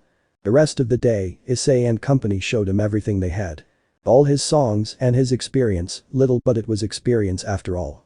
Finally, after several hours with Mr. Momin, they came to an agreement that the Fire of the Hell Records would sponsor them, take care of the production of their albums and their subsequent distribution. Of course, everything had a cost. They were going to keep 25% of the profits. The four of them left the offices very happy because their dream was coming true. After a few minutes of walking, they would arrive at their home. They would eat and then go to sleep because all four of them were very tired. 2 hours later. "It's time." Issei would stealthily get up while he looked at his clock which pointed to midnight. "I would tiptoe through the apartment to make as little noise as possible. Then I would reach the main entrance where I would carefully open the door."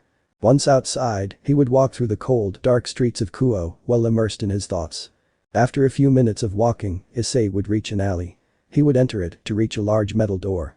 He would knock on the door rhythmically and with a pattern, as if it were a code.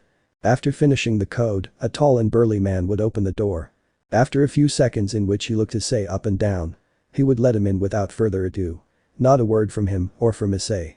He would walk stealthily down a large hallway until he passed through some curtains that served as a door.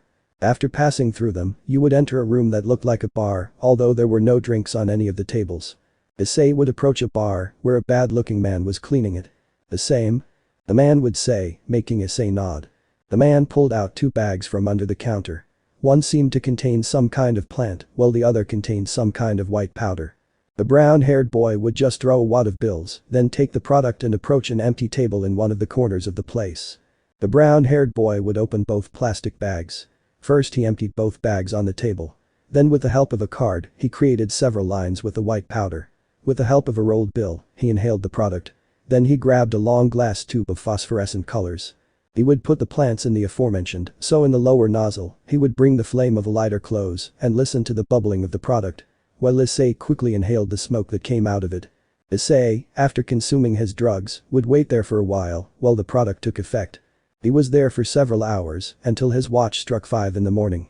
After seeing this time, Issei got up from the floor since he didn't even know how the hell he had ended up on the floor. He would walk back to his house, then enter the aforementioned house and stealthily enter his room and fall asleep. An hour later. Pie. The alarm clock would ring, so Vali would turn it off. She would turn to her right and find her brown-haired friend fast asleep. And then why does he say we abandoned him? Vali thought as he got out of bed. That routine would repeat itself for 3 damn months. During the day the 4 of them worked, while at night Issei went out and spent part of the money to satisfy his addiction, which was slowly consuming his sanity. Although it wasn't all bad news, on the contrary. Now their popularity had increased drastically, they were already recognized throughout Japan, at the same time that they had stopped working with Alex. Since according to Momon's words, if they continued to increase their popularity and give concerts, their identity would soon no longer be a secret, and with that the factions would find them in a matter of seconds. So up until that point, they hadn't done any more concerts and only dedicated themselves to recording and publishing songs. Thanks to their earnings and being one of the most recognized bands in Japan and parts of the world, they had managed to have a house for themselves, a rather luxurious one. In fact, they now had a good life. "Issei, we're going out, do you want something?" Saji would say to an entertained Issei, who was watching a stand-up show. "No, I don't want anything." An Issei who looked more tired and affected would answer. His skin was much paler, his eyes red, and he had big dark circles. His eyes no longer had that warm brown color, and this was because almost always, if not always, when he took drugs he did it while thinking about fights, which caused him greater mental wear and tear. The other 3 would leave their home, while behind them they closed the door. "Eyes." The brown-haired boy would shout, his voice ringing throughout the house. Seeing that no one answered him, he would run towards his room to open one of his drawers and take out a shoebox. I would open the aforementioned one, finding in it several syringes, several bottles with some type of liquid, as well as several bags with other types of drugs. Issei would return to the living room, closing the curtains and turning off the lights. The first thing he did was open the bag of cocaine, then inhale about 3 grams. Then he moved on to heroin, starting with an injection. "Rias," Issei would say weakly as a tear came out of him to let the substance enter his body. "Somewhere else." "Oh shit, I forgot my phone. I'll be right back." Saji would tell them while changing direction and running to his house. After running to his house and entering, he would see a somewhat sad and uncomfortable scene. He saw Issei about to inject himself with a syringe, which obviously didn't look like medicine. "What the hell, Issei?" The blonde would shout, very upset. To run towards Issei and try to take the syringe from him. Issei, who had already injected himself once, nervously tried to inject himself with the one he had in his hand, but Saji wouldn't allow it. Saji would jump on top of the emaciated brunette and with a strong blow to his wrist, would make the latter drop the syringe. Saji would get up from the floor, then carefully take the various drugs that were lying on the table in front of the television. "Don't do it." He would weakly tell his friend, as the drugs were slowly starting to take effect. Saji, ignoring his friend, would enter the bathroom to throw everything into the toilet. Saji walked out of the bathroom while cursing this moment. As he did so, he walked to his phone so he could tell the rest of them the situation. Minutes later. After talking to Vali and Kiba and they arrived, they decided to call an ambulance, fearing that he might have an overdose. Since they weren't known, there wasn't a big scandal, but after leaving the hospital, the 3 of them decided to admit Issei to rehabilitation. And so it was done. In addition to rehabilitation, which lasted 4 months, he also received psychological help to overcome the mild depression that was beginning to develop. Besides, everything was more pleasant for him because his friends were always there, they always supported him and helped him in everything. So after the big rehabilitation, I finally made it. it was the day I would leave that place. You know, I'm a little nervous. Saji would say, turning to see his two friends who were leaning on a sports car. I'll leave it to your imagination. We paid a lot for this rehabilitation. I hope it bears fruit. Bali crossed his arms trying to look tough, although his concern was evident. Look. Aiming would draw Kiba's attention, who let out his relief. Well, the one who was in front of them, leaving the place. It was Issei. But not the Issei they had met before, but a new one. Eyes. The brown-haired boy would say, relieved, as he dropped his luggage and ran to hug his friends. Her skin had returned to its original color, and her eyes were once again giving off that good vibe and happiness. The other three, seeing that their friend had returned, would happily accept the hug. Although a voice would cut the moment short. Are you okay with Rias? Bali would drop the bomb. Issei would seriously walk away from the three, while just looking at the floor. The three of them were beginning to worry because they thought that he had not gotten over it, but the big laugh would come out of him. Then he would say. Please. Did you think I was still going to care about that hitch? All I want is for her to rot in hell where she belongs. Now let's get out of here, I have ideas for new songs. What do you think of this one? Now Thomi is a good father. He would start to sing, but Kiba would stop him.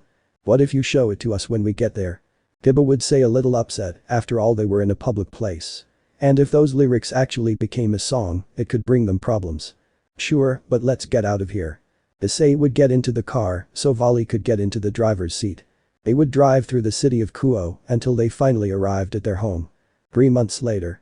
Okay guys, let's go out, we start with rock bottom and continue with. Issei spoke while wearing black jeans, along with a white shirt and a denim jacket with a white hat, which he was wearing. Bali, who was dressed in a denim vest and a sleeveless shirt, showed off the muscles he had gained in recent months. Saji was dressed the same way, with a white sleeveless sweatshirt, along with some very tight pants.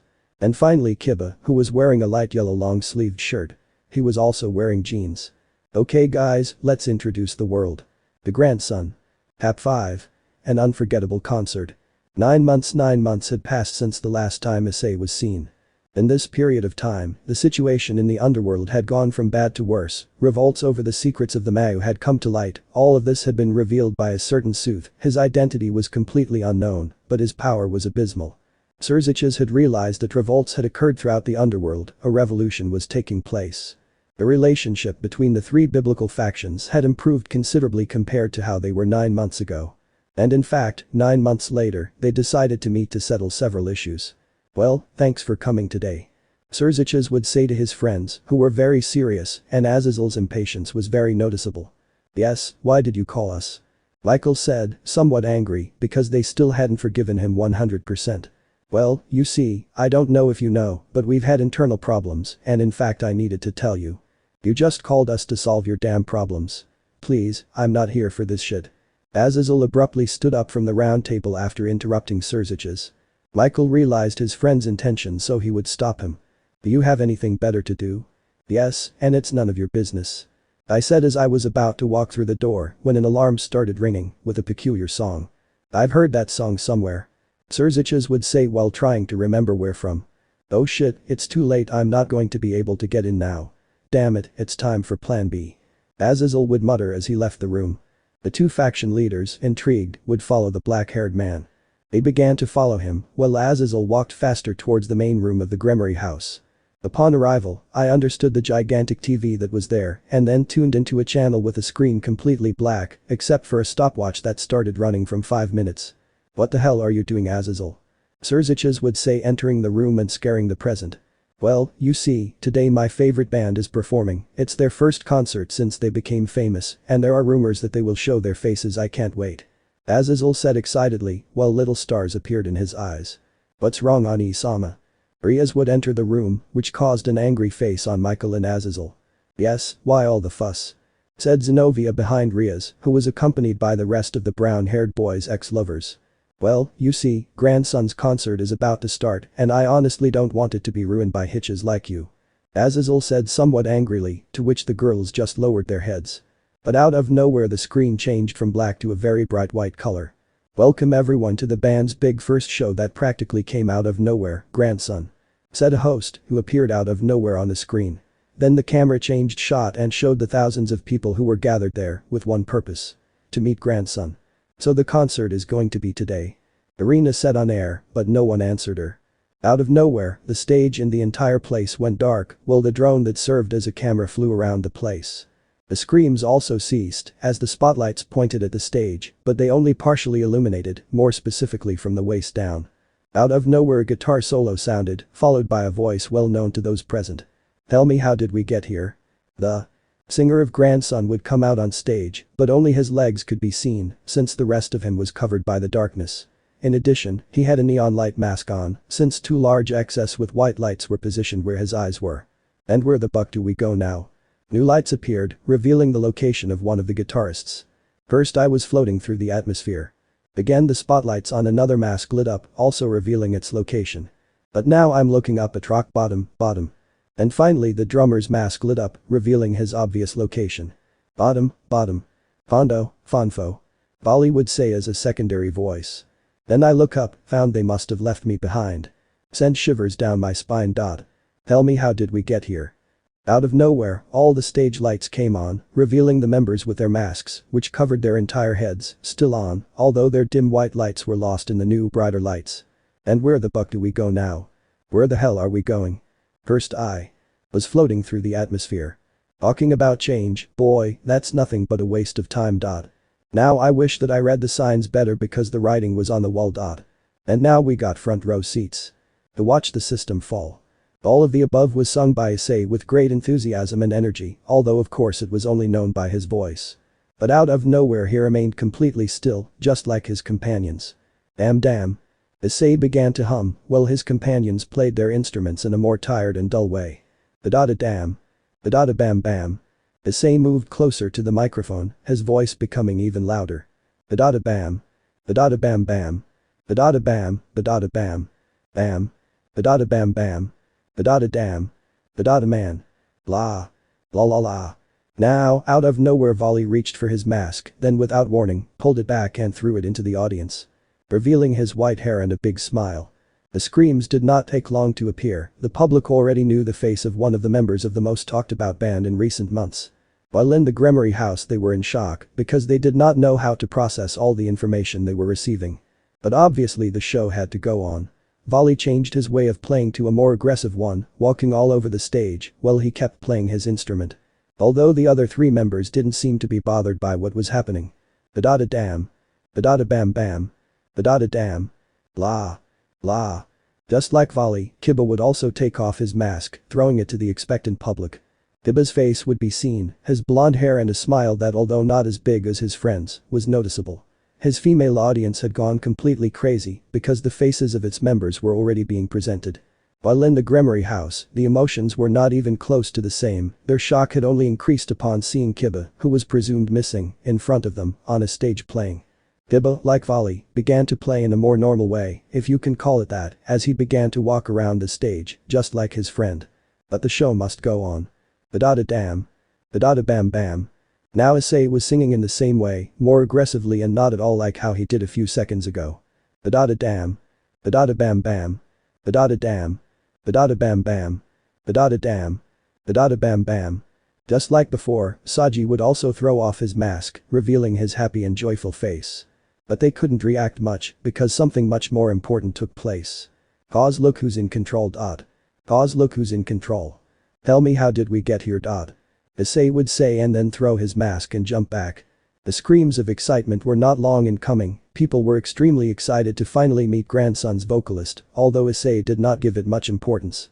In the Gremory house, surprise was the most notable emotion because seeing the four boys who were missing practically in front of them was something very shocking. Issei.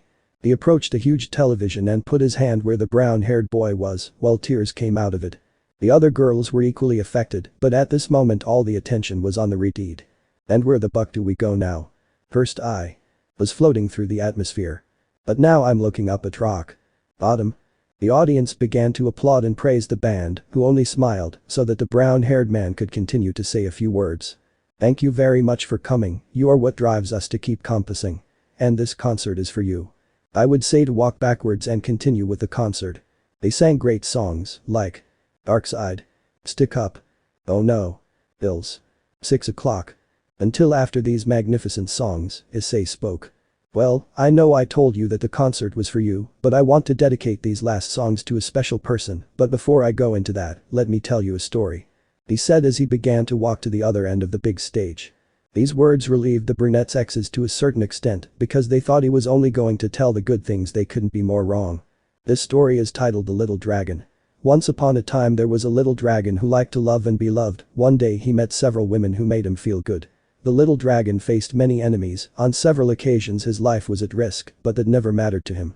Do you know how they paid him? He said as a smile formed.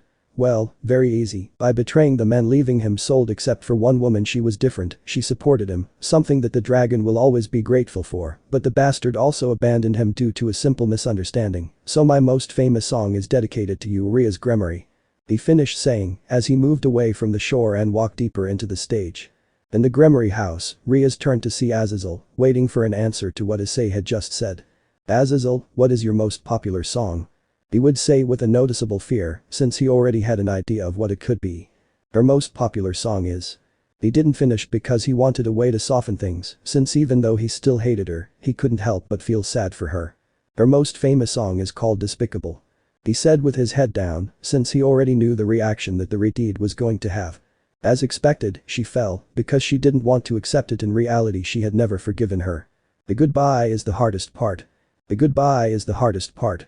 He began to sing, denoting a false sadness. When we find ourselves back at the start. In each verse of his song he showed his sadness. But I'm not so brave, and I'm not so smart.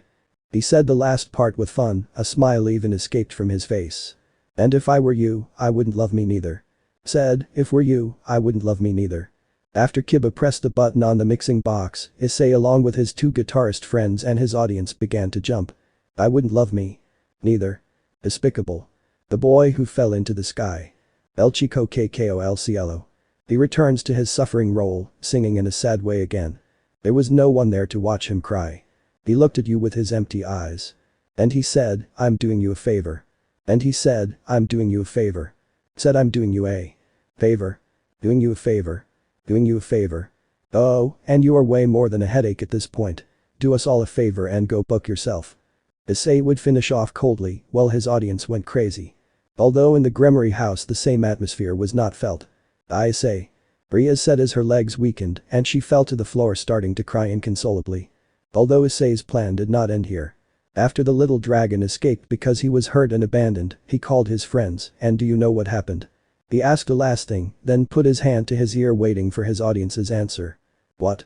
Thousands of people shouted in unison. To which Issei replied. Well, they told him to go to hell, but you know what? I'm not going to apologize. Yeah. I lose a bit of myself with every selfie. Losing sleep over wealth is not healthy. Finding a new religion on Yelp to come help me. Praying to the label itself. Do not shelf me. In the middle with the beggars. And rejects. Never been a perfect soul. But I will not apologize. But I will not apologize. The drone zoomed in on Issei before he finished the last sentence, which he said while pointing at the drone, hurting Rias even more. Said I will not apologize. Imperfect. Imperfect. I'm imperfect. I am imperfect. Bridges you earn. All for the cost of $1 earn. The moment the chorus stopped and silence entered, Issei dedicated a few words. I know you weren't the best couple, but you were just a great hitch. The later continue with the chorus of the song.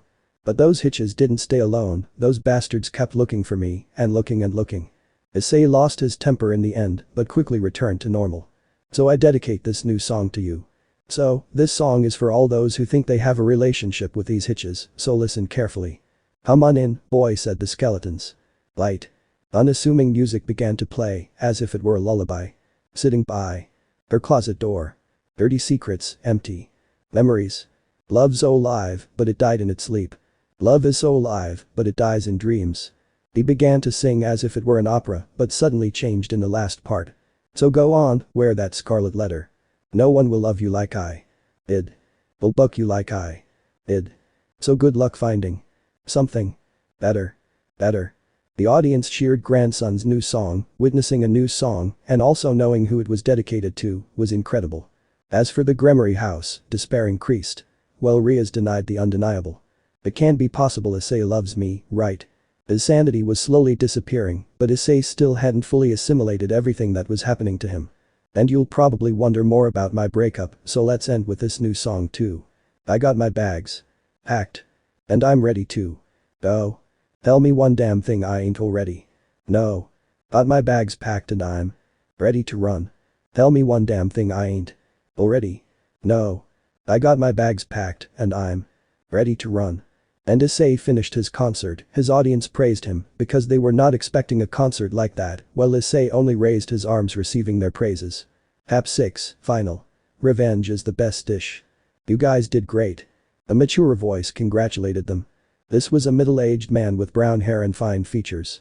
This was the band's representative, August Kanji, a very important representative of Momon's record label. Also, someone wants to say hello to you. The man said, as he opened a door and a child entered.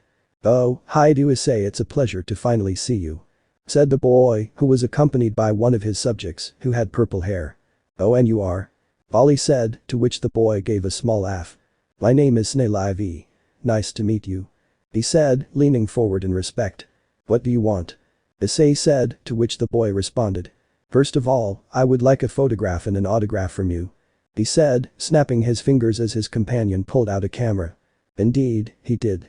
He took a photo with each one and then signed them. Oh, thank you very much. The boy said as he put away the photos. By the way, I see you've already met Mr. Momon. This confused the boys, since they had never mentioned the name of the record label owner. How do you know that? Biba said confused as Saji patted him on the shoulder. Well, he's a big fan, the name of the owner of the record label is not classified at all. He finished to give a little laugh, to which Snail laughed too. Of course, that's why and because he's my friend. He said, as the door the gang had entered through also opened. Guys, I wanted to congratulate you, oh, Mr. Snail, it's nice to see you.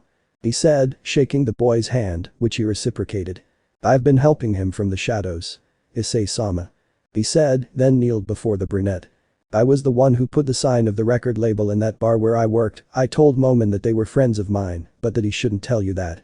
This was further confirmed by Momon, who nodded when he said the last thing. So, I would do anything for you. He finished, surprising the four. Well, they didn't know this level of fanaticism. Although Issei had a plan for him. And tell me how much power do you have?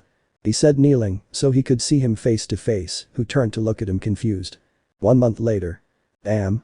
The eldest Gremory said to himself, then helplessly hit his desk. This was because someone anonymous had published the whole truth about Issei's disappearance, in addition to making his fame even more public, so that demons who had no contact with the human world would also know about it. In addition to several interviews that were done with the band, in which each one told their experiences with the supernatural, although of course, these interviews did not come out to the human public, remaining as something more private. The abuse of power, the betrayals, the suffering of the brown-haired boy, was a topic that was on everyone's lips during this month. Criticism towards the older Mayu was not long in coming, although mainly towards his younger sister, who could no longer even leave the Gremory mansion without being verbally or physically attacked. In addition, it also brought to light secrets that, although they did not have to do directly with Issei, they did have to do with the underworld, something that they definitely did not forgive. How the hell did everything get so out of hand? Iridid thought, well, he thought of a solution to this whole problem. Until his answer arrived. If all this was because of what happened with Issei, then I must ask him to help me. To solve it. For him, this plan seemed brilliant, although of course, he first had to convince the brown-haired man to carry it out, something he doubted he would accept. Hours later. Now, Serzich's was a few blocks away from the house where the gang lived. Before leaving, he had asked Serapho Leviathan, Ajuka Beelzebub and Falbium Asmodeus to accompany him, although, of course, the three of them had a very bad image of the Redeed, so they flatly refused. Damn it, if they had come, maybe it would be easier to convince them. She thought, while walking to avoid raising suspicions, although her mere appearance did so, because even if she was wearing casual clothes, her beauty was enough to attract attention. After a few minutes of walking, he arrived at the door of the house, where he was greeted by two of the gang's bodyguards, who, after Serzich's told lies, let him in to talk to the gang. Knock knock. It was heard throughout the great mansion, something that Saji heard, since he was not very far from that door. I'm going. He said walking to the door to open it and get the pleasant surprise of seeing Serzich's Lucifer, his best friend. What the hell is he doing here? He said visibly annoyed, to which his bodyguards decided to take Serzich's out. But. Why are you taking him? He just arrived. Issei said, as he walked down the stairs holding a glass of wine. Come on. Let's talk for a bit.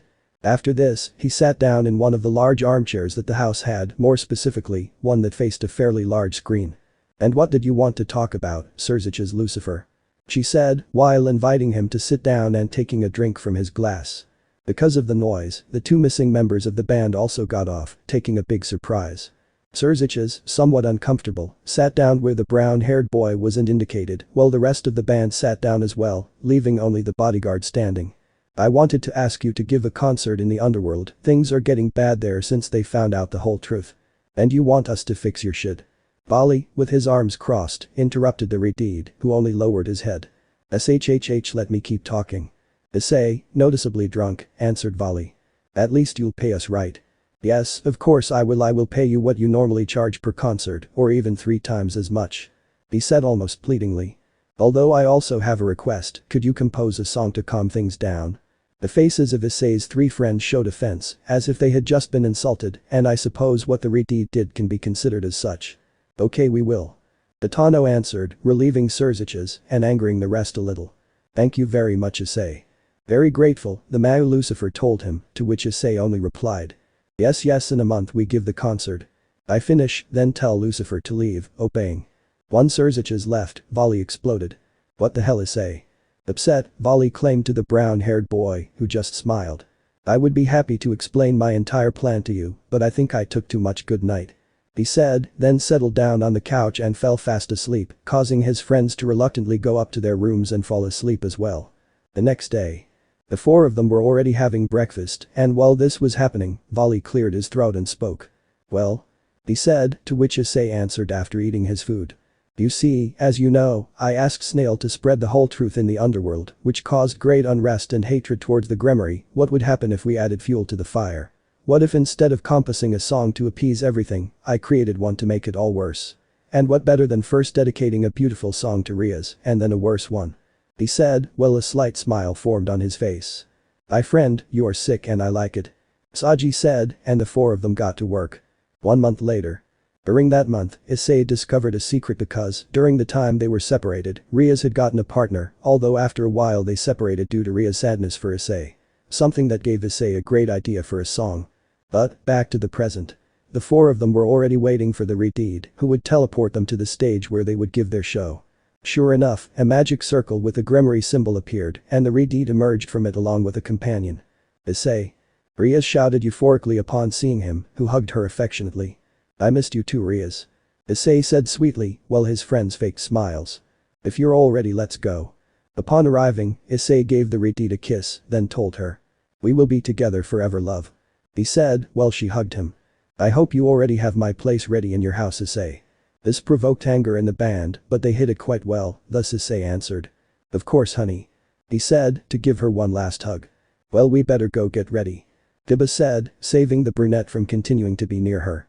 The 4 of them arrived at their dressing room, where they would spend the next 30 minutes, while the concert began. Hitch. Issei said as he angrily punched a wall. Calm down, Issei, you'll be able to return it to her soon.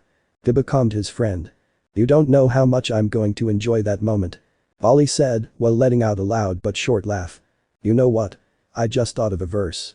He said, walking over to the table where they were, writing it down and memorizing it.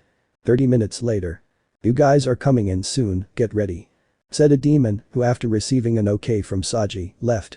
Well, you know which ones we're going to start with, right? The brunette said, receiving a nod from everyone. Let's get this shit over with. After this, the 4 of them left and went to the stage where the concert began.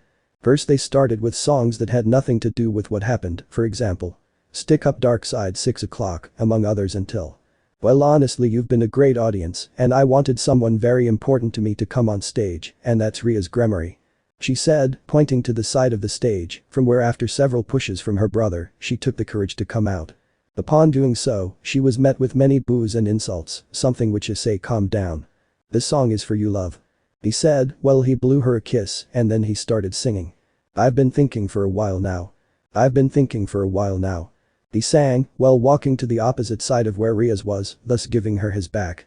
And no, I don't doubt it.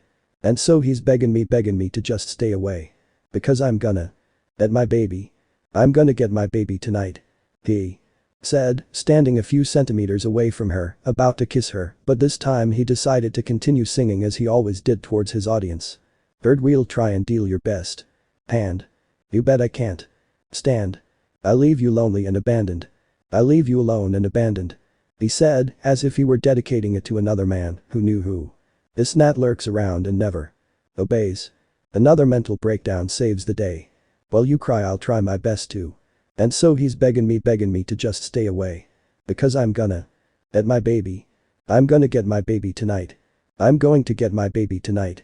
He said, running to Rias and giving her a kiss. This caused confusion in the public because he himself had said that he hated her, but this had been a very drastic change. I have another song for you, Rias, and much more romantic.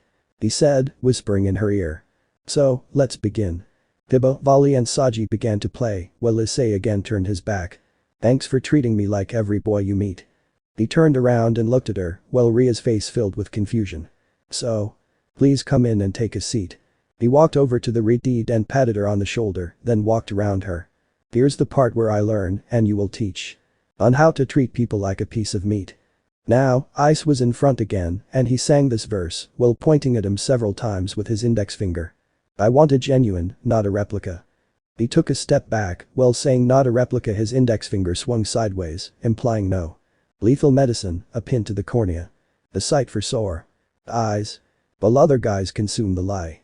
I'll run and hide. There are no doors on my fortress. The only entrance is the one I bear. The only entrance is the one I bear. While singing, he approached the Redeed. I'm not the only one, the only one. I'm not the only one, the only one. So baby, burn the hitch down. I will never cross that bridge again. I'd rather drown. The audience applauded while Rias collapsed very sadly. The latter decided to leave, but Vali stood in front of her, blocking her way and causing her to fall. Are you leaving already? The white-haired man asked. The best is yet to come. Time to pack your bags. Issei began to sing, while Vali also joined in. No more looking back. Rias turned around and saw Issei, who was closest to her. So quit your crying. I take her chin delicately, making them both look at each other. I know, you know you're guilty. He sang to her sweetly, which only caused more tears in the girl. Yes, you must have had me in a trance. And now you've lost your chance. So just quit, Trin. I know, you know you're guilty. Yes, you must have had me hypnotized. Adi stood up while looking at his audience, who was shouting his name. Listen carefully. Issei turned to look at the Redeed again, who was still on the floor in a trance. I know it's hard for you. I know it's hard for you. You're not quite used to vulgarity and verbal abuse. You're only mad about the fact that I put a light to you. Basically tracing paper. When all we see is right through you. Rias seemed confused by what she had just said, although that feeling was not as expressed as sadness. Who doesn't love analogies? With a couple meanings. Especially when it makes a prick like you start steaming. I can tell you're not quite getting what I said before. I see that you are not understanding very well what I said before. He said, while he put his hand in one of his pockets and took out a sheet of tracing paper. He said, while he balled up the sheet of paper. Goodbye. I threw the paper ball, landing on the Redeed's head. Time to pack your bags, no more looking back. So quit your crin. I know, you know you're guilty. Yes, you must have had me in a trance. And now you've lost your chance. So just quit, Trin. I know, you know you're guilty. Yes, you must have had me hypnotized. Oh no. You had me hypnotized. Oh no. You had me hypno. I heard you been lying and trying to shit on my name, talking behind my back. You should never expect the best to rest, instead you're spewing that bullshit. I'll call it ode to Mr. Miserable. Call me harsh for throwing darts and aiming for your hollow temples. Oh me? Issei died and there's no more nice guy season, cause now he's heated and it's oh me. Issei died and there's no more nice guy season, cause now he's heated and it's time to pack your bags, no more looking back. So quit your crin. I know, you know you're guilty. Yes, you must have had me in a trance. And now you've lost your chance. Yes, you must have had me hypnotized. Oh no. You had me hypnotized. Oh no. You had me hypno. Redeed, desperate and saddened, once again tried to run away, something that, this time, the white-haired man allowed. Surziches ordered the two demons who accompanied him to capture and stop the concert, something they would have obeyed if it weren't for someone who got in the way. Well, I didn't think that the great Surziches decided to destroy his own plan. Snail came out from one of the sides in a threatening manner, preventing the demons from passing. Finish him. The Mayu ordered, like that, the two of them launching themselves against the child, who only smiled. On the stage. Well, and to finish, this song is Die Young. I just threw out the winning ticket. Sometimes I smoke it, then I sip it. I got one life, so I'ma live it. That is until my time is up. Your mass is a neo-Nazis. Don't listen to them, you are not free. There ain't nobody gonna stop me. Let's burn it down and light it up. So we jump in off the roof. We burn this shit cause it's whatever. They want to block us from the truth. Because we're stronger when together. Let's burn it down and light it up. So we jump in off the roof. While Issei was singing, behind him, Snail was fighting a mini battle against several of Surzich's minions. Obviously one alone wasn't a problem, but having defeated the first two easily, Surziches didn't get too confident and called out 10 more. And, although they were still not a problem, he would have to use more power, which would definitely draw the attention of the public. We burn this shit cause it's whatever. We burn this shit because it's whatever. Although, of course, Surziches had more subordinates who, taking advantage of Snail's distraction, entered the stage. They want to block us from the truth. Because we're stronger when together. But I know that I'm bulletproof. T gonna break under the pressure. We jump in. Off the roof. And if I die young, I know the truth is forever. Surziches. Assistants jumped towards the big band who were distracted by the concert. Thus, taking the band members while the bass of the mixing box continued to sound. And if I die young, I know the truth is forever. The chestnut tree said this last thing before being taken away by force. Shouts and boos reigned now. Several demons tried to get in to free the brown-haired boy, but this was in vain since they were not allowed to do so. 1 year later. Now, Rias could be seen with a piece of cloth practically covering her entire head. After that concert, he as Surziches silenced a brown-haired boy, enraging the masses, who, with Snail as their representative, began a revolution as Snail released more dark secrets of the Redeed and company.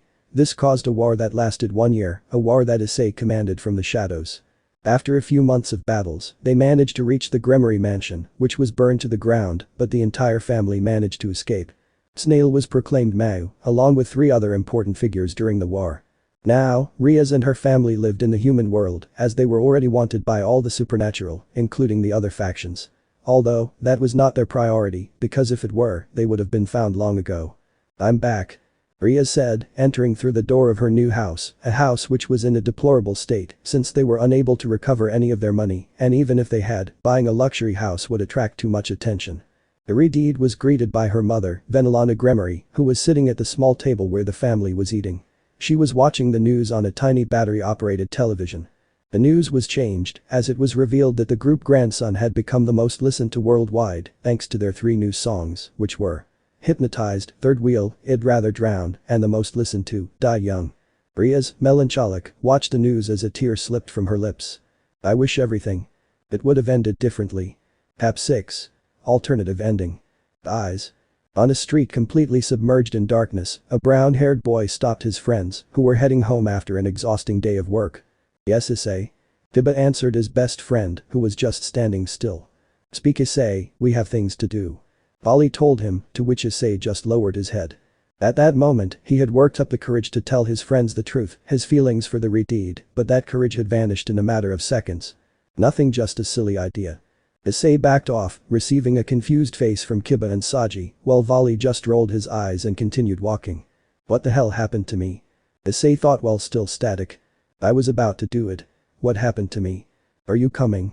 Saji shouted at Issei, who recovered and ran towards his friends. 2 months later. That idea never left him, but every time he decided to confess the truth to his friends, he regretted it at the last second. During that time, the band prospered. Saji, Vali and Kiba took classes for their respective instruments. At the same time they had gotten a decent apartment, in which now the 4 of them lived well.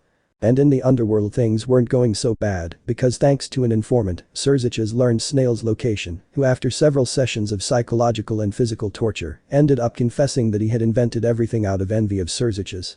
This, he told all the representatives of the factions, who now knowing that he was only a child, believed him, thus clearing Surzich's name. However, things did not go so well for Snail, as he was not released after the torture, leaving him locked in a 2x2 room.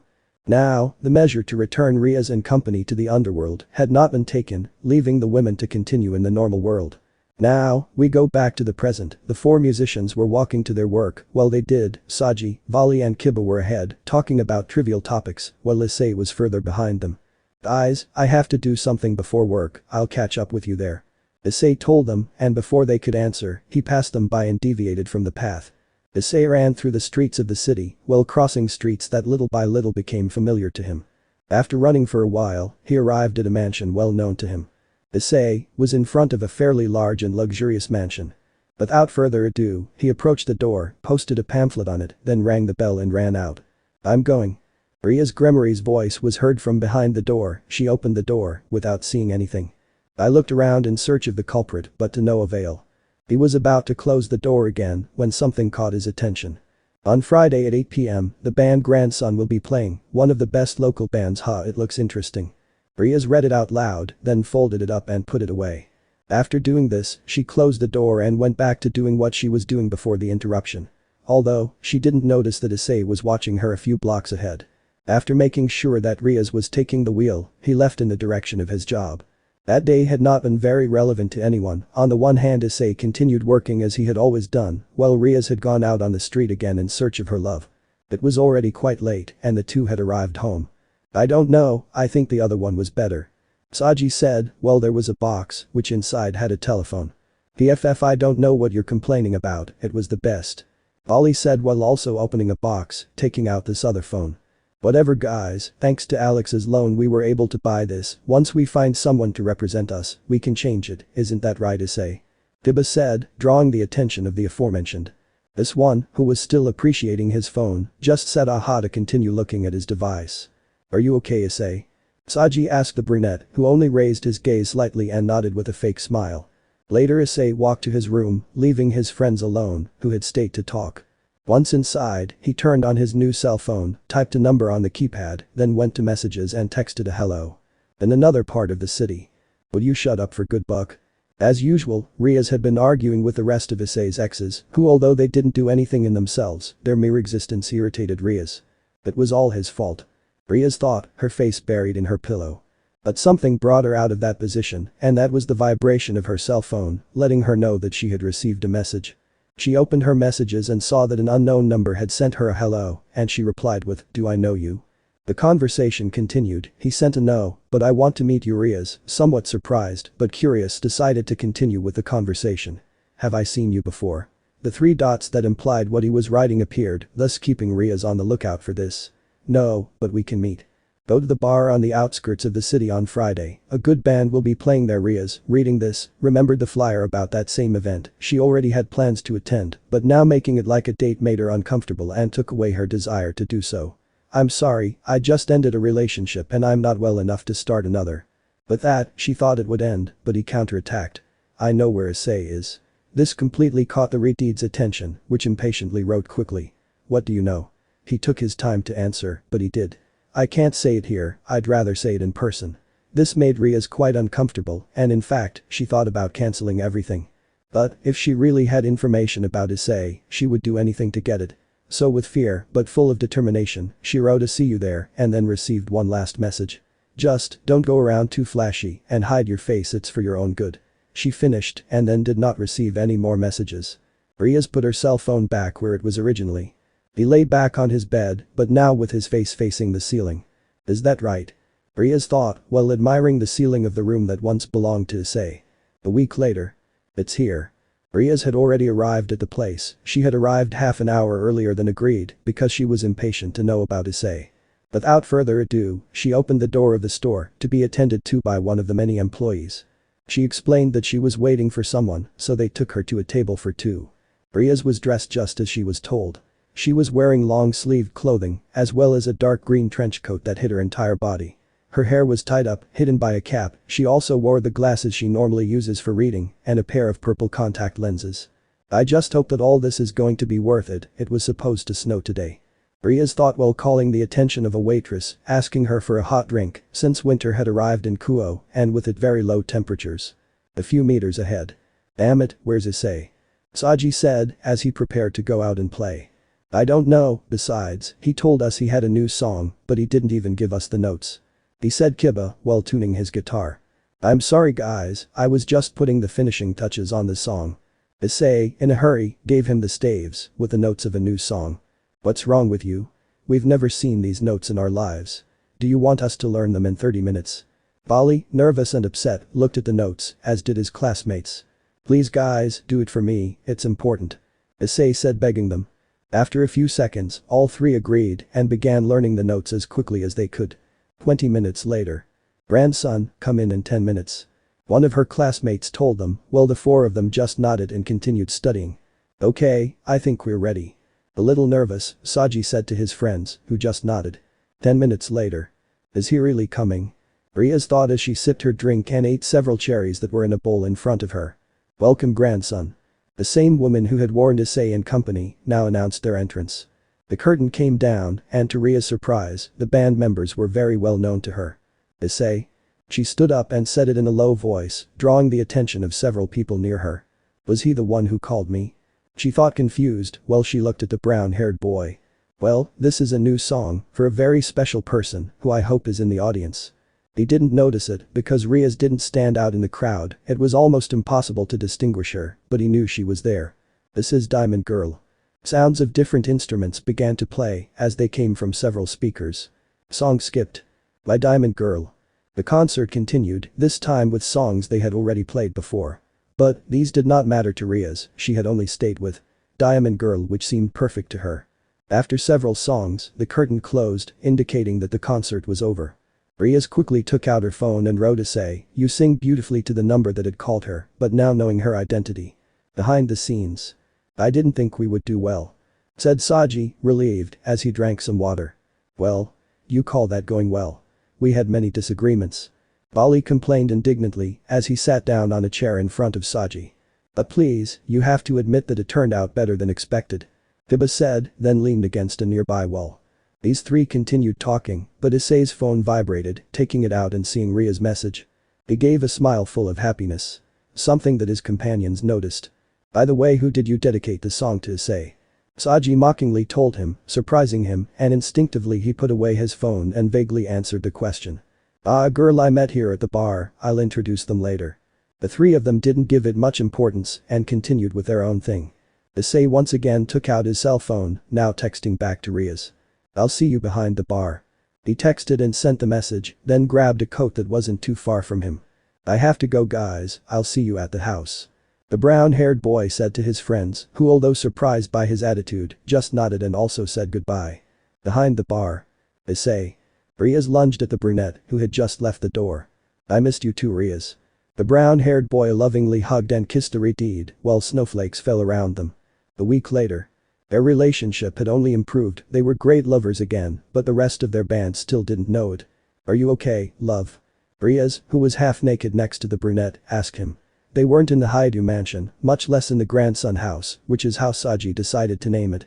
In fact, they were both in a hotel room, and it wasn't a bad hotel at all. I just thought it was time to tell the rest about us, I don't feel right lying to them. Issei told his concerns to the girl, who just snuggled into his chest and told him. You should tell them, seeing you happy with me, they will understand. Also, I would like to tell my brother and family that we are a couple again, and what better way than at Christmas. Oh right. There are 3 days left until Christmas. Issei lightly hit his forehead for having forgotten about this event. Well, I'll tell them today. Determined, Issei got out of bed and got dressed. Asking Rias to do the same. Minutes later. Both, already dressed, left the hotel and got into Ria's car to go to the grandson house. Damn Issei, look at him leaving all the decoration to go out with his new girlfriend. Saji complained while he took out a couple of spheres and passed them to Kiba, who put them on the already decorated tree. Don't complain, Issei is finally happy, I haven't seen him like this since well, he was with Rias. Kiba said, placing the spheres. Don't even mention her, if I saw her again I swear I would break her neck. Bali couldn't finish because the door to the apartment rang. Bali, since he was the closest, went and saw him knocking on the door to his pleasant surprise as he saw Rias at the door. You? Bali said, full of resentment and hatred, as he looked through the fisheye lens of the door, ready to hit it. He slammed the door open and launched his punch, but was stopped by Issei, who had difficulty withstanding the silver-haired man's strength. Calm down, come with me, I can explain. Issei calmed Vali, while behind him Saji and Kiba also arrived. Now everyone calm entered the apartment, where Issei explained his feelings and strange behaviors of the last almost 3 months. Damn it. Vali said through his teeth, full of fury at seeing the one who caused all this in front of him, as if he hadn't done anything. Well, I saw it coming. Kiba said, noticeably calmer than Vali, while Saji was in the same situation as Kiba. Are you really going to tell me that you're just going to leave it like that? What the hell is wrong with you?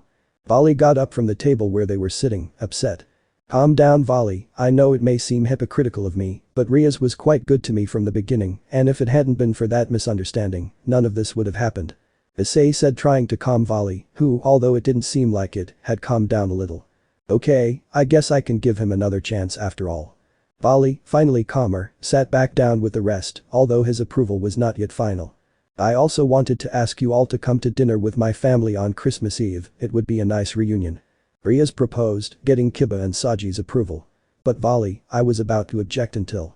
Also, if everything goes according to plan, Surziches could get us a manager and launch us to fame in both the supernatural and human world. Issei interrupted him, saying the good part.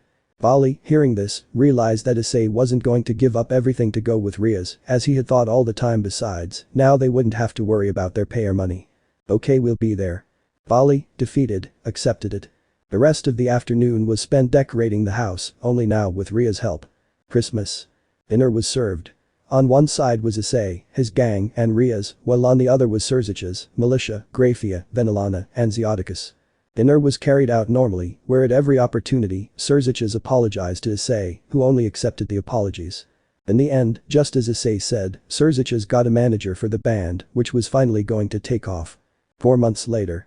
In other news, the band that came out of nowhere and his super famous grandson released a new song, titled Third Wheel, which, as far as we know, is dedicated to his fiancée Rias Gremory, and also has several metaphors about himself and the multiple breakups that this couple had. The television said this information, catching the attention of a tall, black-haired young man. I knew that boy would go far. He thought upon seeing the news, while a crimson dragon appeared in his subconscious. I guess I was wrong about him. The great dragon of Wales appeared in his subconscious, speaking as he usually did. And you saying that he was just a pervert, I won't understand why you did that, Drag. The black-haired man subconsciously spoke to his tenant, who only let out a sigh. Anyway, you should talk to your father again, you haven't seen him for years. The dragon changed the subject, not liking to talk about his former bear. Are you giving me moral lessons? Please. The black-haired man mocked him, who didn't say anything. But, yes, you're right. Ever since my father founded his record label, I've been estranged from him. And ever since his friend Snail disappeared, our contact has become almost non-existent. He continued walking while talking mentally to Drake. Also, from what I know, my father's record label is going through a very bad time. He saw a band that had potential 6 months ago and invested a lot of money in them. But in the end they were just some more mediocre ones. Probably if that band grandson had been in my father's record label, it would have saved it from this near bankruptcy. He continued walking until he reached a record label with the name. The Fire of the Hell Records. 3 months later. You know, I was looking on social media and we have a lot of fans in Europe. What if we go on tour there? Saji tried to convince his friends, who were eating at the same table as him. Well, it wouldn't be a bad idea, don't you think, love?